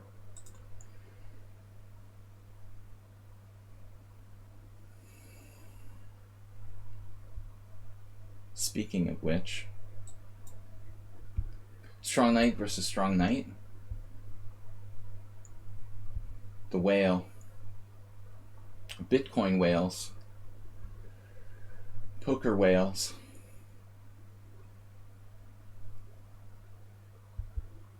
What kind of whale do we have here?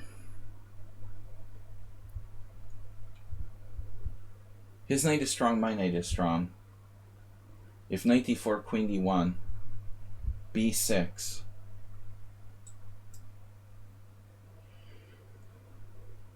And that certainly keeps the game more complicated. 95 is like, okay, it's equal. The computer will probably say that black is better by 0.1 after 95. No, I understand, Bornaki. They're trying to do smothered mate.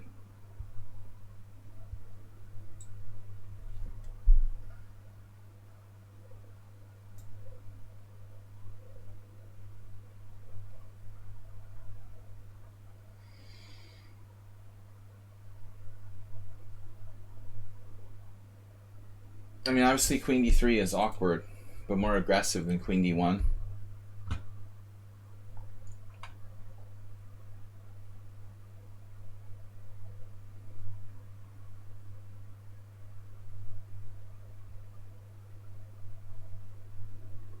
But he's blocking his own ability to play d3, and so his bishop can't get into the game. I thought he was going to try for like a lateral maneuver with queen g3. That has some complications. I would just castle. So he tries an alternative development.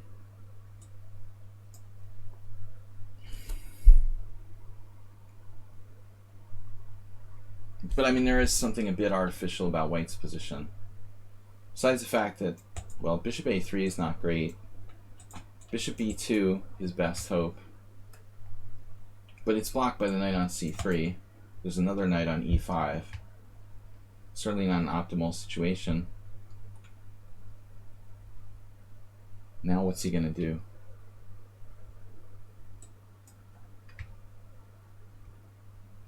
Try to complete development for black. Gain time. Maybe I should just castle. Queen c7, I was drawn to this rook d8 idea. But one concept that I try to preach to people is it's many times not really a good idea to attack pieces that are badly placed. I mean, it's possible a move like rook d8 is bad anyway.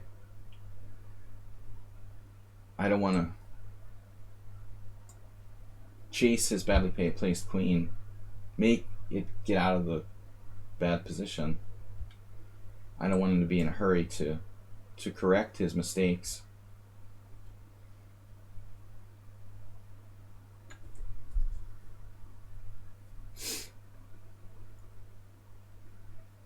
No, he is really good for a 1550 player.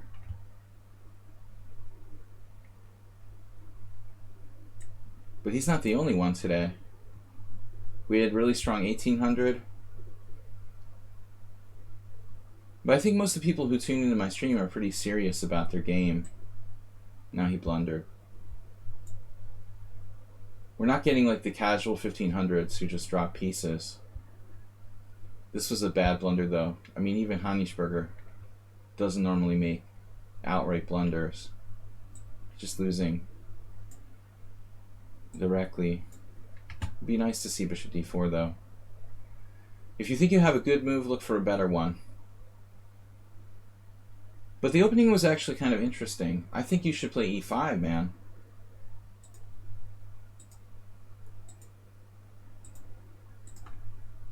The critical question is e5. There's no games with this position. So nobody had the courage to play knight f6. Knight e7, queen c7, g6. I was going to sacrifice a pawn with knight f6, e5, d5, e takes f6, d takes c4. I had looked at similar positions with the engine 2 weeks ago. Look at that. F takes g7, bishop takes g7, queen takes c4. Black is down a pawn, and it's +1 plus, what are we at? +1. That's my idea. But nobody else has ever played this way. Concept is that we have very strong play here, the long diagonal. Potentially on the other diagonal, if we get our bishop to this diagonal, we can crisscross. But it's interesting here, I mean, this is kind of a normal move, b6. But the engine wants to play rook g8. So we got challenges from Schieberspieler. Wow. I've got half an hour left. Schieberspieler, Mitun, Beinhauer, Bernard, and that's it. Anyway, Schieberspieler is an honorary team captain. Yeah, that's a strong pawn on g7. Pure cat. It's an offensive pawn. Schieberspieler has been cranking out the wins against me lately. That's not good. We gotta punish him. Time to take him to school. What are we gonna do with him? Wonder what he does against the Benoni. I've been thinking about playing the Benoni.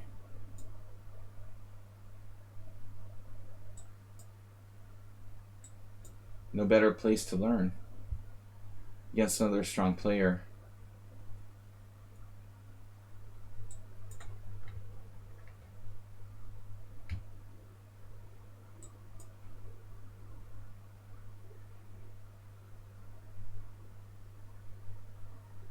Modern Benoni, Asterbait. You have no idea about Modern Benoni.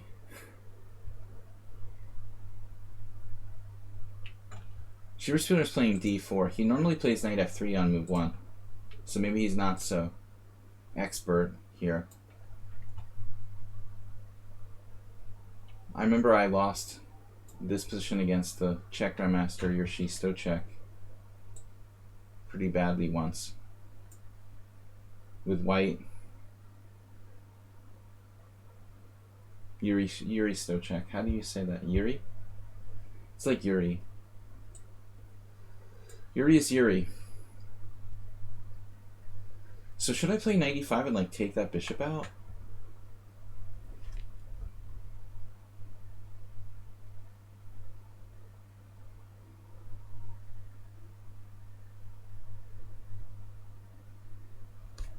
Yeah, the third letter is weird.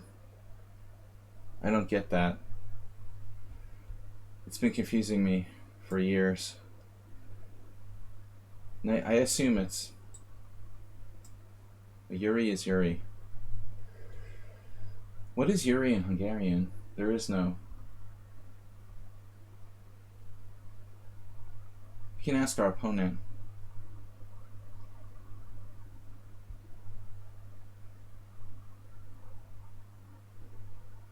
Yeah, I knew there was something not straight up about that name, because I had heard different people try to say it and they said it differently. Never been confident in what I was doing. Something with c4. Rook e8. c4 right away. Doesn't seem sound. Knight h5? Nah, not knight h5. Not here.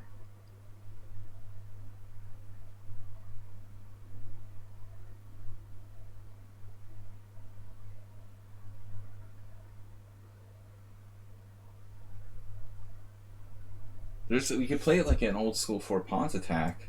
I mean, it could even transpose. You know, it just occurred to me, like f4, c4. Isn't that like a mainline 4 pawns attack?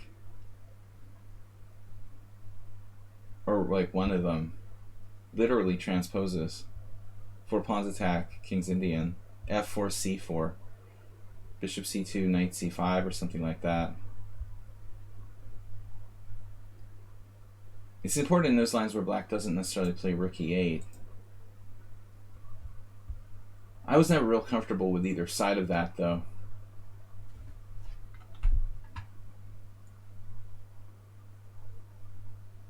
So this is like a sideline. Black plays the early a6. Try to trip white up.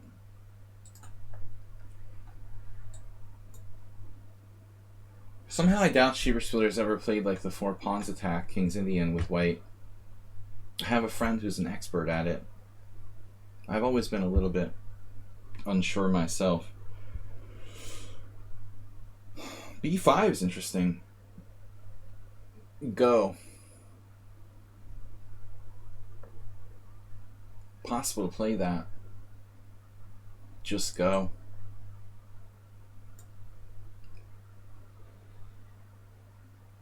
Fear no evil. Mobilize that queenside pawn majority. It's the Benoni.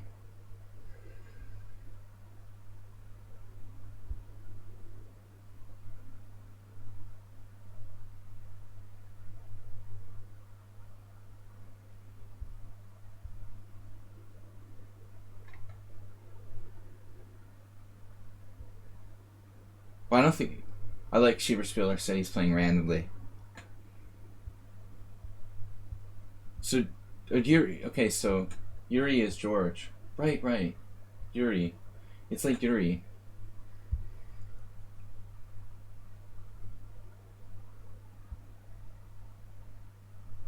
The nickname Yuri. Bishop e3. b4. He's not... His definition of random is a little bit more like solid than most. Bishop e3, b4, knight b5. So we gotta increase the pressure on something here. But knight takes b5 now. Knight takes b5, knight takes e4. Yikes. It's getting sharp.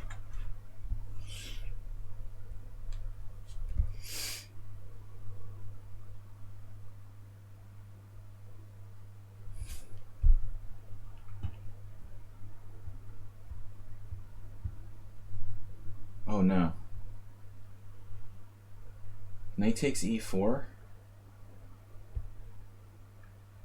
Yeah, he seems to know what he's doing.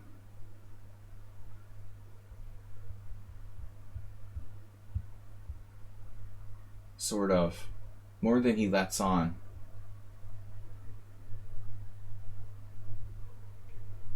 Knight c5 might be possible.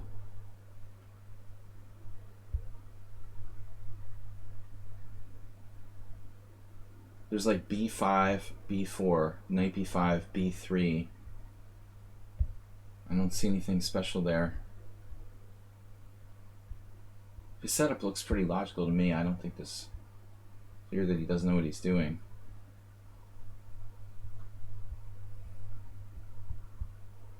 Knight c5. Actually looks kind of dangerous for black. Knight c5, e5, sacking a pawn. I'm not sure I like that. So what am I supposed to play here? Looks good to me. Okay, b4, knight b5, knight e4, bishop e4.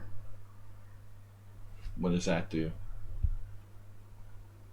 I mean, I'm going to end up losing something somewhere at some point. That's the problem. I just don't know how I meet that. Maybe I have to play rook b8, but it's like super slow. Take time here with something like rook b8. Just doesn't seem viable.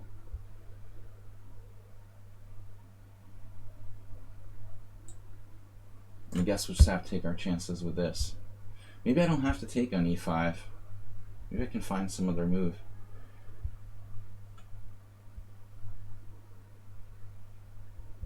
e5, take, take, take.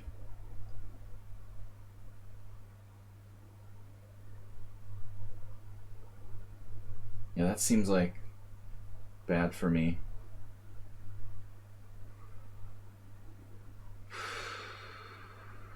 I guess play knight d7. We'll just have to play knight d7 or something. Looks bad though. He doesn't know what he's doing. What a joke, you know? Absolute joke. It's like a perfect game by white. Take, take, take, bishop d4 at the end. That's the problem.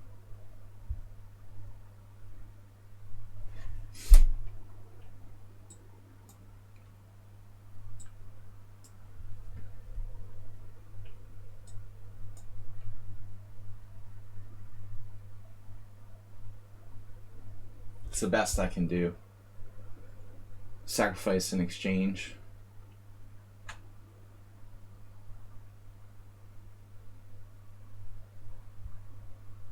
You need to play queen f3.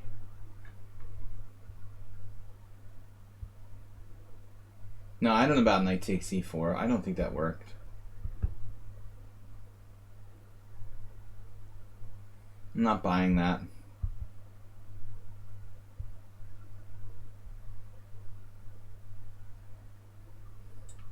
I'll take my chances with this.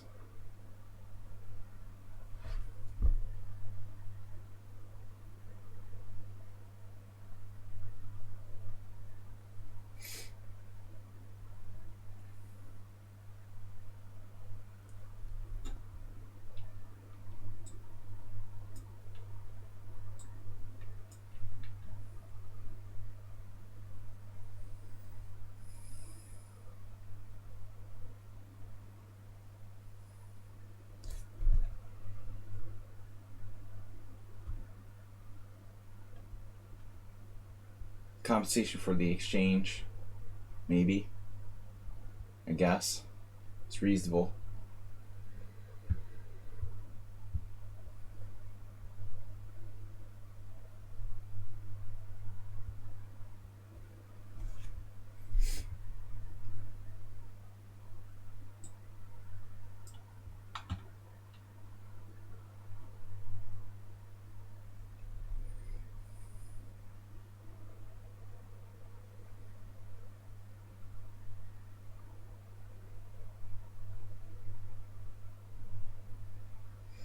It's a strong knight.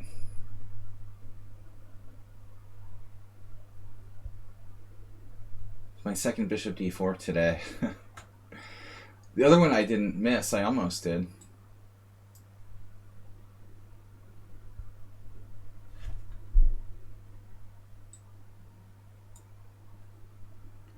Alright, we got him. Is this actually sound? I thought I was going to lose.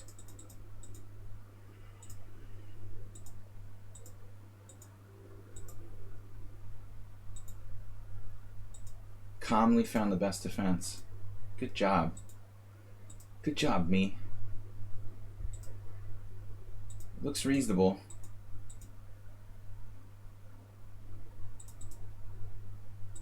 So there was another chance to play b4. Knight b5. I looked at this, but I was totally unconvinced by like knight takes e4. This I wasn't convinced by. I looked at b3 and I didn't see what it does. Like bishop e1, also unconvinced. I'm down a piece? No. Anyway, it's confusing. 20 center pawn lost 3 inaccuracies. Schieberspieler with 1 blunder. No inaccuracies. Alright, Beinhauser, Bernard. Whew, we finally got a win against Schieberspieler. Schieberspieler's random is like 2150.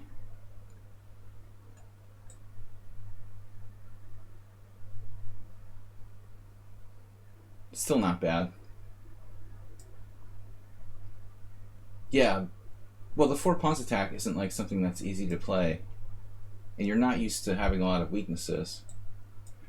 You play a pretty compact game normally, Schieberspieler, so that's a little weird for you. Understandably not that easy to play. Well, I hadn't beaten you in a while, so you were getting a little overconfident. Now it's back to dominating. So a4, e6, knight f3. God, we've played these. At least I played alright. You don't have to be ashamed of yourself. I played a reasonable game. f4. Wow.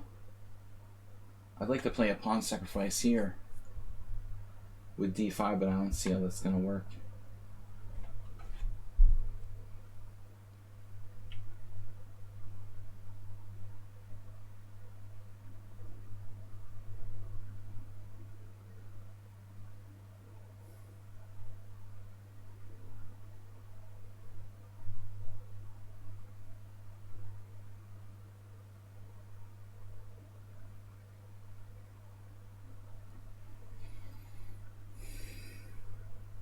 We could do the same idea I had in the other game, right?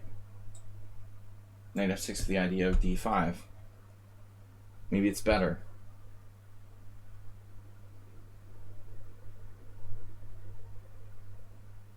I mean, I don't mind playing the Benoni,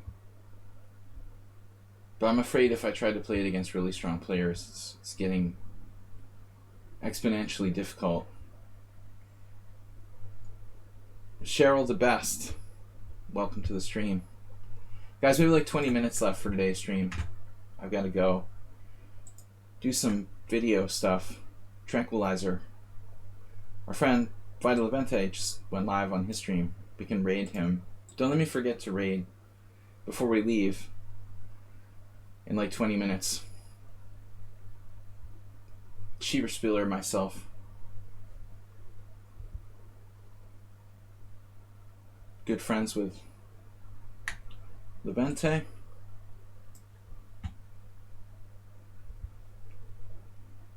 Very hot here in Budapest. It's like summer again. It is summer, technically.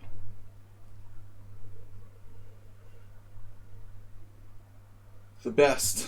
Mircea the best. Mircea. Sometimes I'm trader for him. He seems like an ultra competitive guy.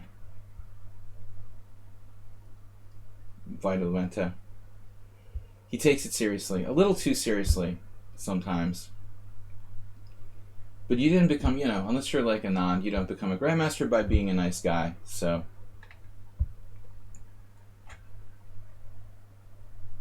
the modern Benoni is the best Benoni by test.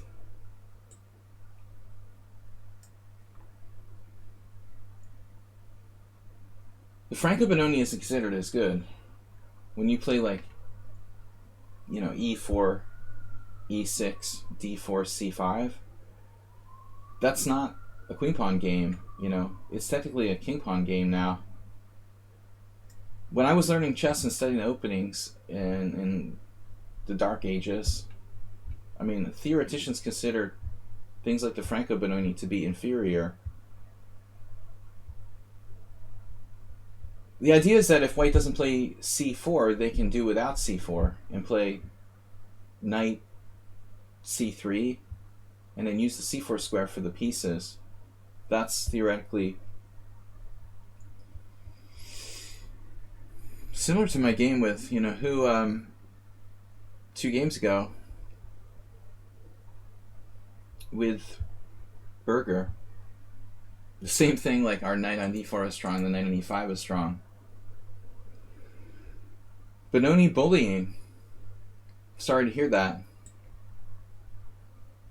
Sorry to hear your Benoni was bullied.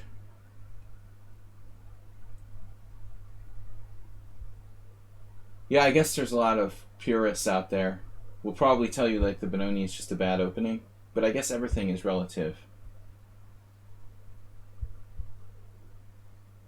Chess is seeing increased popularity on Twitch. Oh, you're after my pawn. What a materialist.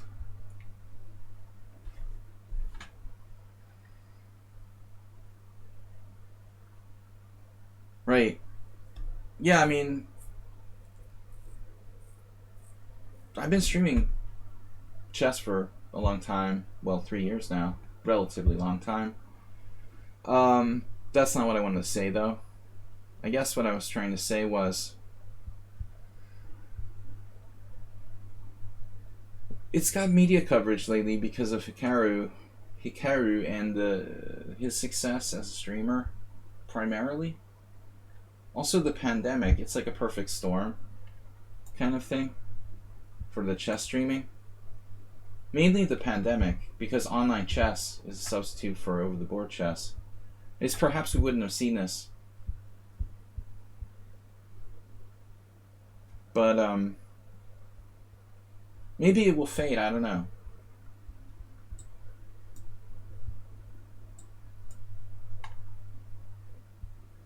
Got very good control center with the 2 bishops. Slicing Ginsu bishops.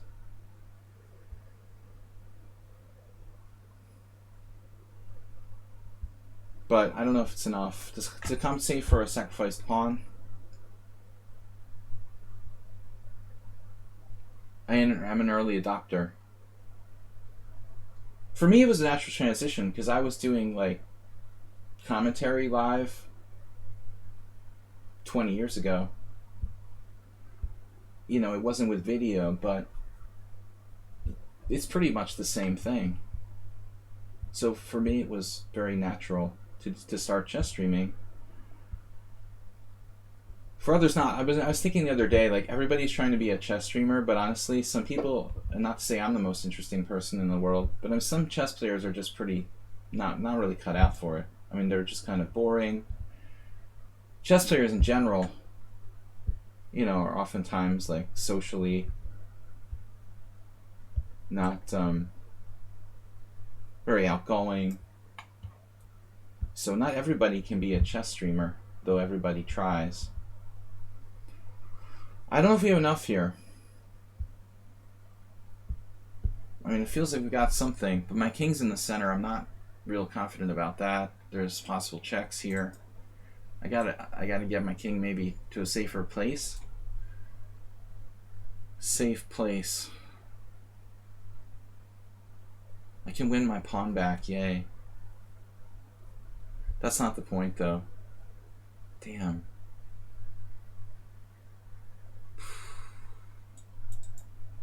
Speaking of stockfish, there was that concept. The engine was looking at rook g8, man. In the game with Honeyschberger.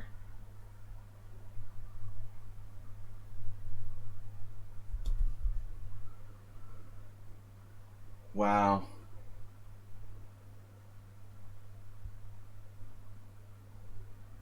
What's the best way to do this?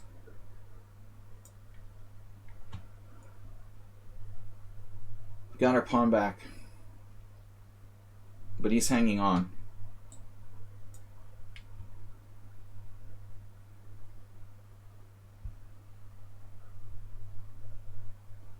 D3.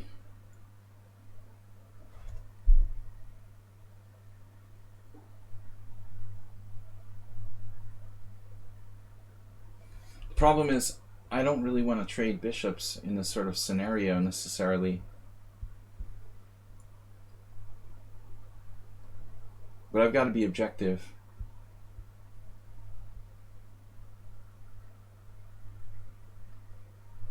Okay, I was thinking of...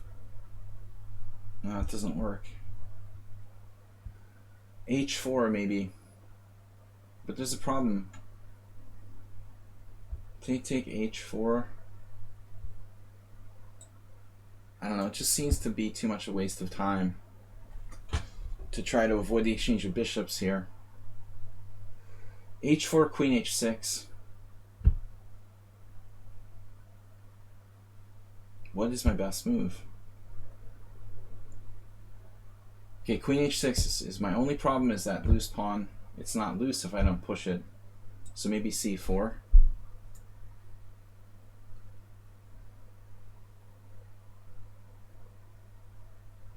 I guess B3 was a consideration as well. But at the end of the day, my king isn't safe. So I'm not sure, you know. I played this best. Maybe white's just okay. Maybe I really had to keep the bishop on. I try to preach that, in general. Don't trade the bishop pair when the opponent has bishop and knight. But, does black have enough here? Now the rook sack doesn't work because he takes with the king.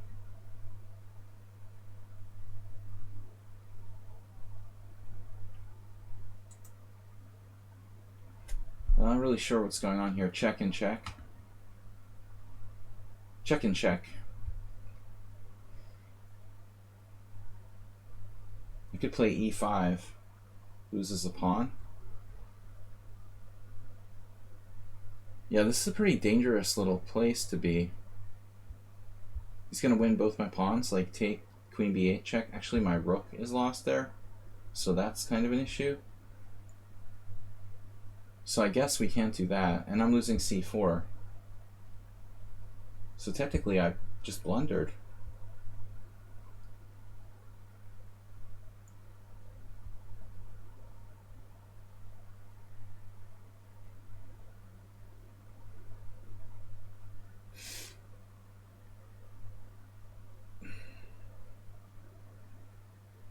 It's lucky that he can take my rook, and when I take on C2, he has threats against F7. That's kind of a miracle. What if I take check Queen D8, Queen B5 check Queen D7? Maybe that's my best shot.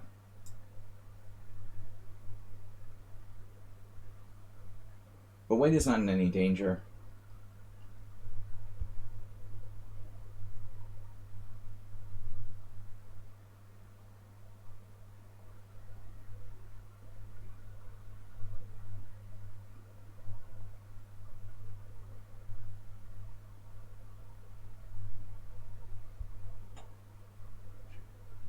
Wasn't bishop d4 better than bishop takes f4? Oh no. You're kidding me?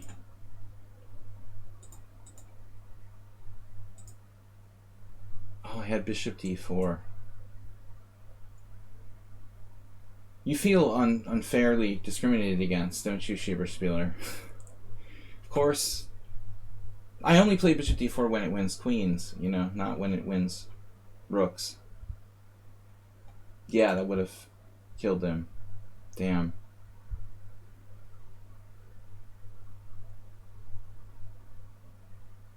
So what's going on here? Takes, check, king up. Takes, check.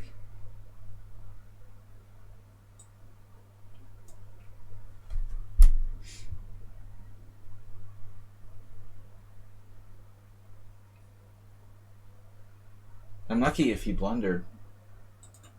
I mean, I think he should just play like Queen B8 check, Queen D8. Even the endgame is plausible.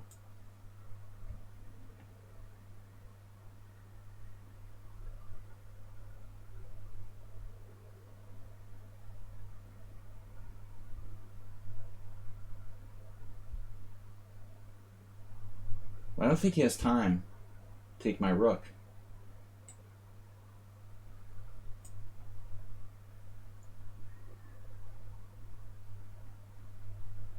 He's starting f7 though.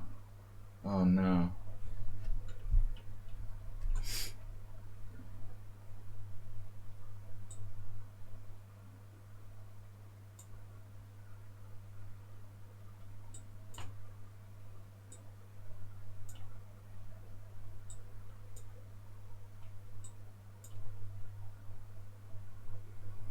I'm beginning to wonder if I'm lost here.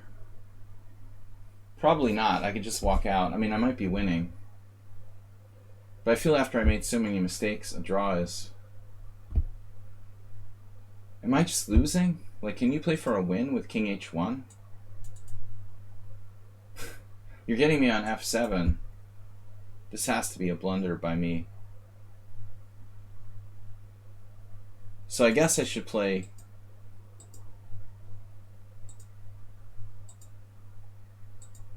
D2?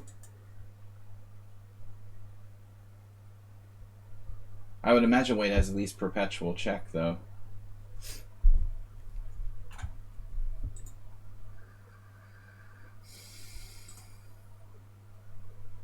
No.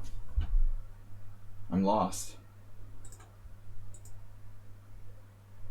Unbelievable. This position, I'm losing with Queen E1. But I was winning with D takes C2, ironically. I kind of assumed he had a perpetual check, but apparently not. I can walk out. My assumption was that he would just have perpetual with all this open space, but it's not so easy. So, winning. Yeah, that was a really bad game by both of us. Lots of mistakes, beginning with my failure to play bishop d4, as Spieler pointed out. We deserve a draw. Tiger Scott? 24-39. Wow. Alright, last game.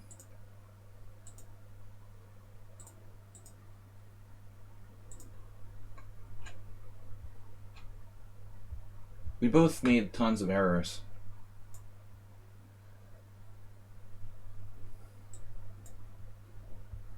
It shouldn't be a draw. One of us should have won that. Tiger Scott. Now knight b5? No. I don't understand why this is so popular.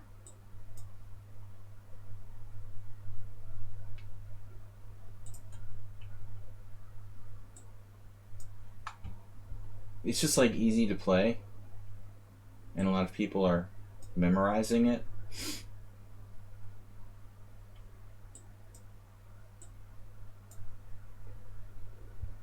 I had a couple of games with this already, where I tried experimental stuff. Against one Hungarian player who's quite strong. I lost badly. Castle's queenside, e6. How did it go? G4, knight e4.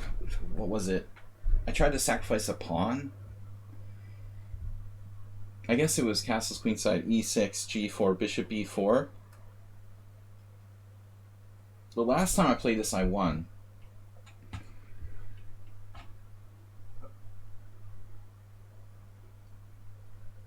One thing to think about here. Normally they castle queenside.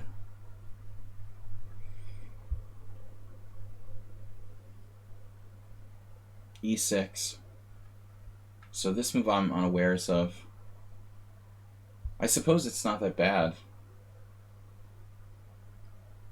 Doesn't seem right. Castle's queenside is normal. I'm not saying I like this variation for white though. I've lost in one though, it's very sharp. Bishop e5 is slightly suspicious. In general, trading pieces probably favors me. He seems to have a problem with that e5.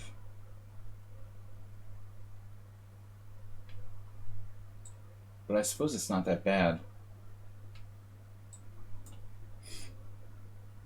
Now he's just like sacrificing a pawn speculatively.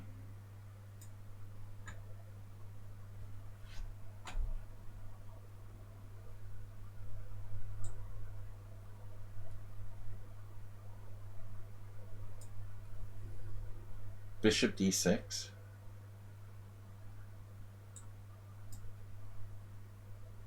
I don't understand why he... Now he's 2,500 in bullet. Oh. But he took his time in the first couple of moves. It's kind of weird, isn't it? Now we're just going to play a bullet game at 5-0. Queen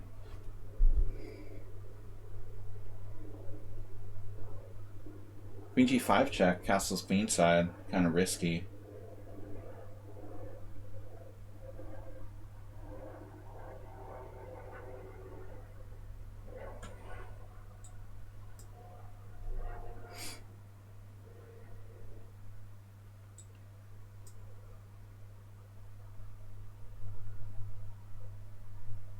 Now it's like equal position.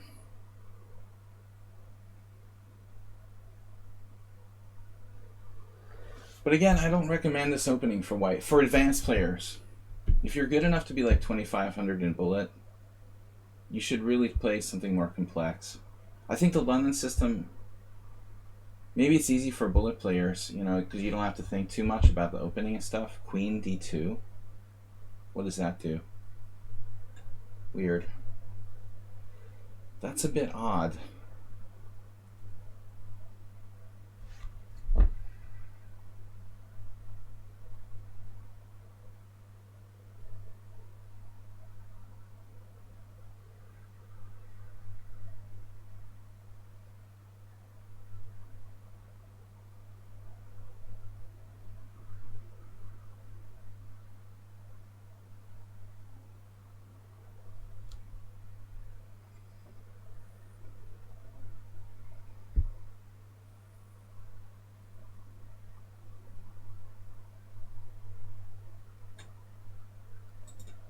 I mean, seriously, like, who plays queen d2 in this position?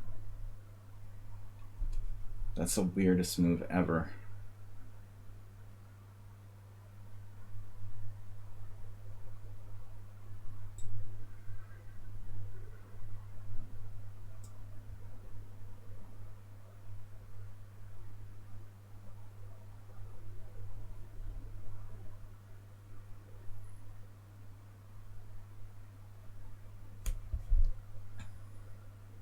No, I don't mean in a bad way. I just mean it's like really abstract.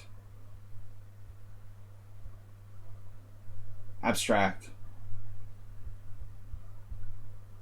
Generally, bullet players are playing very superficially.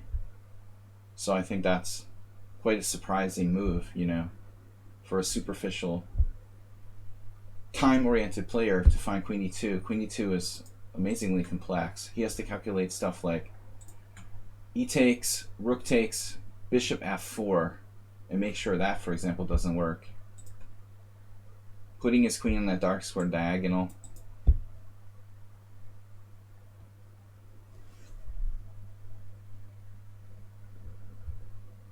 I mean, most people would just like move their knight away, you know, and it's a game. Strange.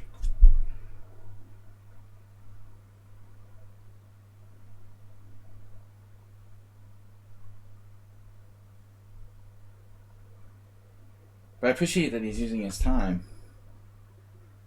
The main thing is that people are playing lots of bullet, they're playing without thinking. If you can differentiate between bullet and blitz, that's important, because they're completely different time controls, especially with the increment involved. You can't play like it's a bullet game in 5+3. You can use your bullet skills to an advantage maybe later on. I mean, in the time pressure. Alright guys, I gotta go after this game. Yeah, this is what we expected earlier, of course, 93. And now, I mean, is black better? Bishop versus knight should be something, technically. Some kind of technical advantage.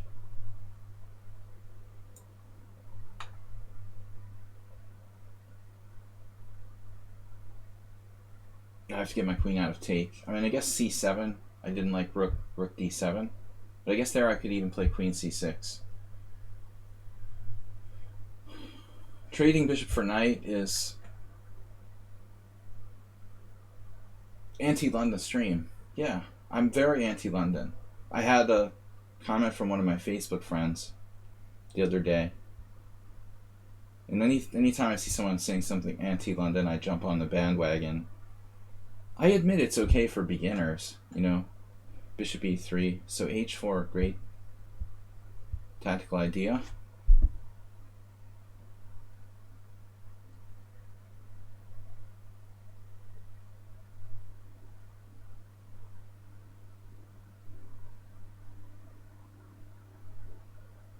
Yeah, I'm not into this endgame very much. In retrospect, I may have made a mistake.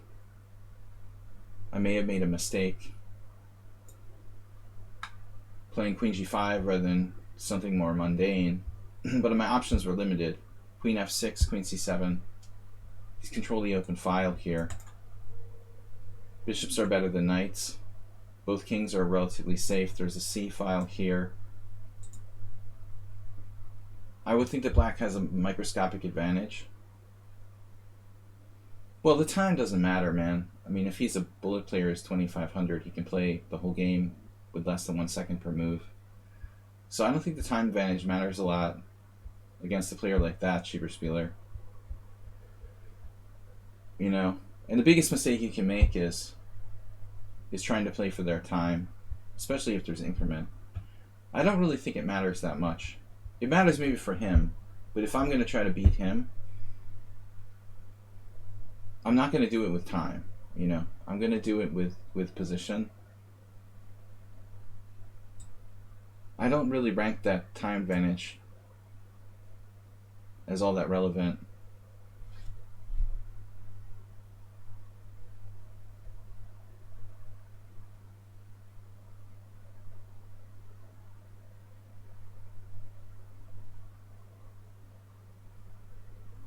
It just seems like equal to me.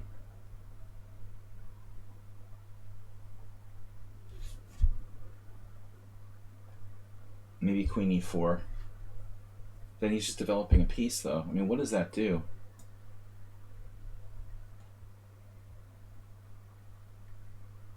Equal endgame. I'm scared his knight could get to be stronger than my bishop in this type of structure. I have queen a4, though.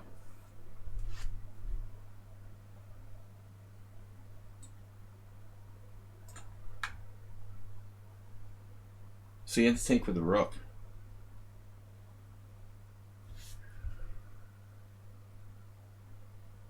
Yeah, you just don't count on the time too much. I mean, you know that. You're really good at that.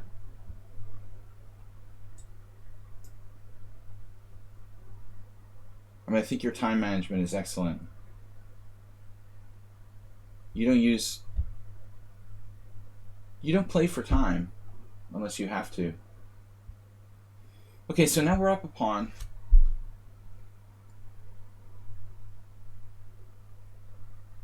But this position certainly doesn't win itself.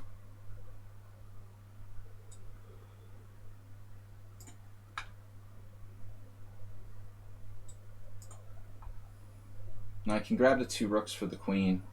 It's pretty solid. Because we're up a pawn as well. I mean,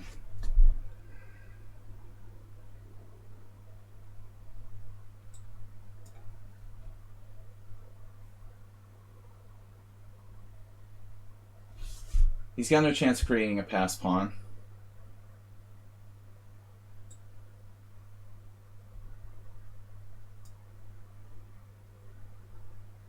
That's annoying though, huh?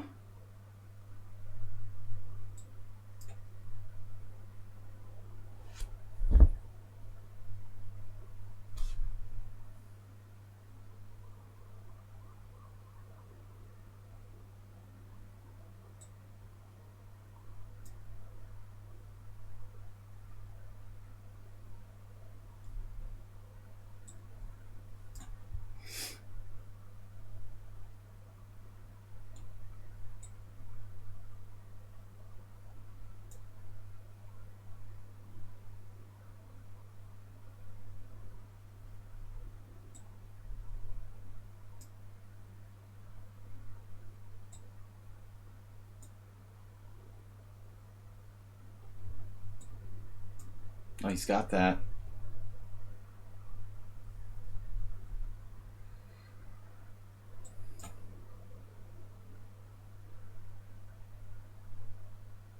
Could be hard to make progress. Probably not that hard, though.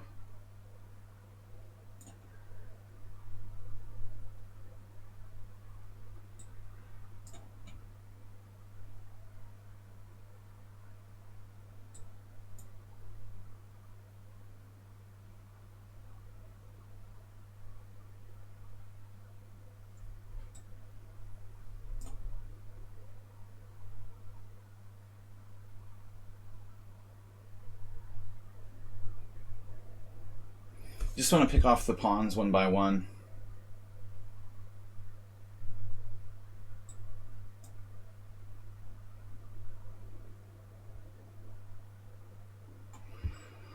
Alright, that wasn't easy.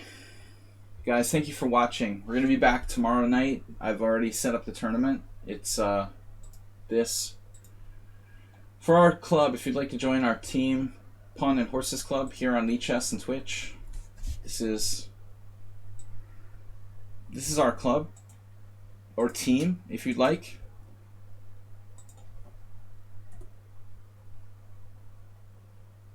And then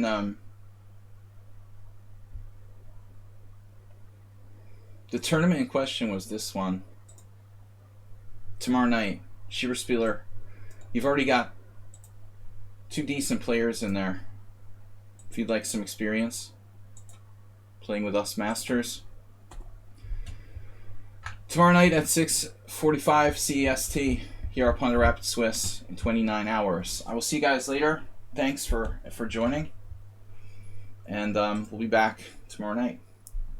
Hey, sorry. Thanks everybody. Tomorrow night, 6:30 starts the stream, and we're gonna hold a 7+3 rapid tournament. Okay. Thanks for watching, guys. We're gonna raid somebody now. Bye bye.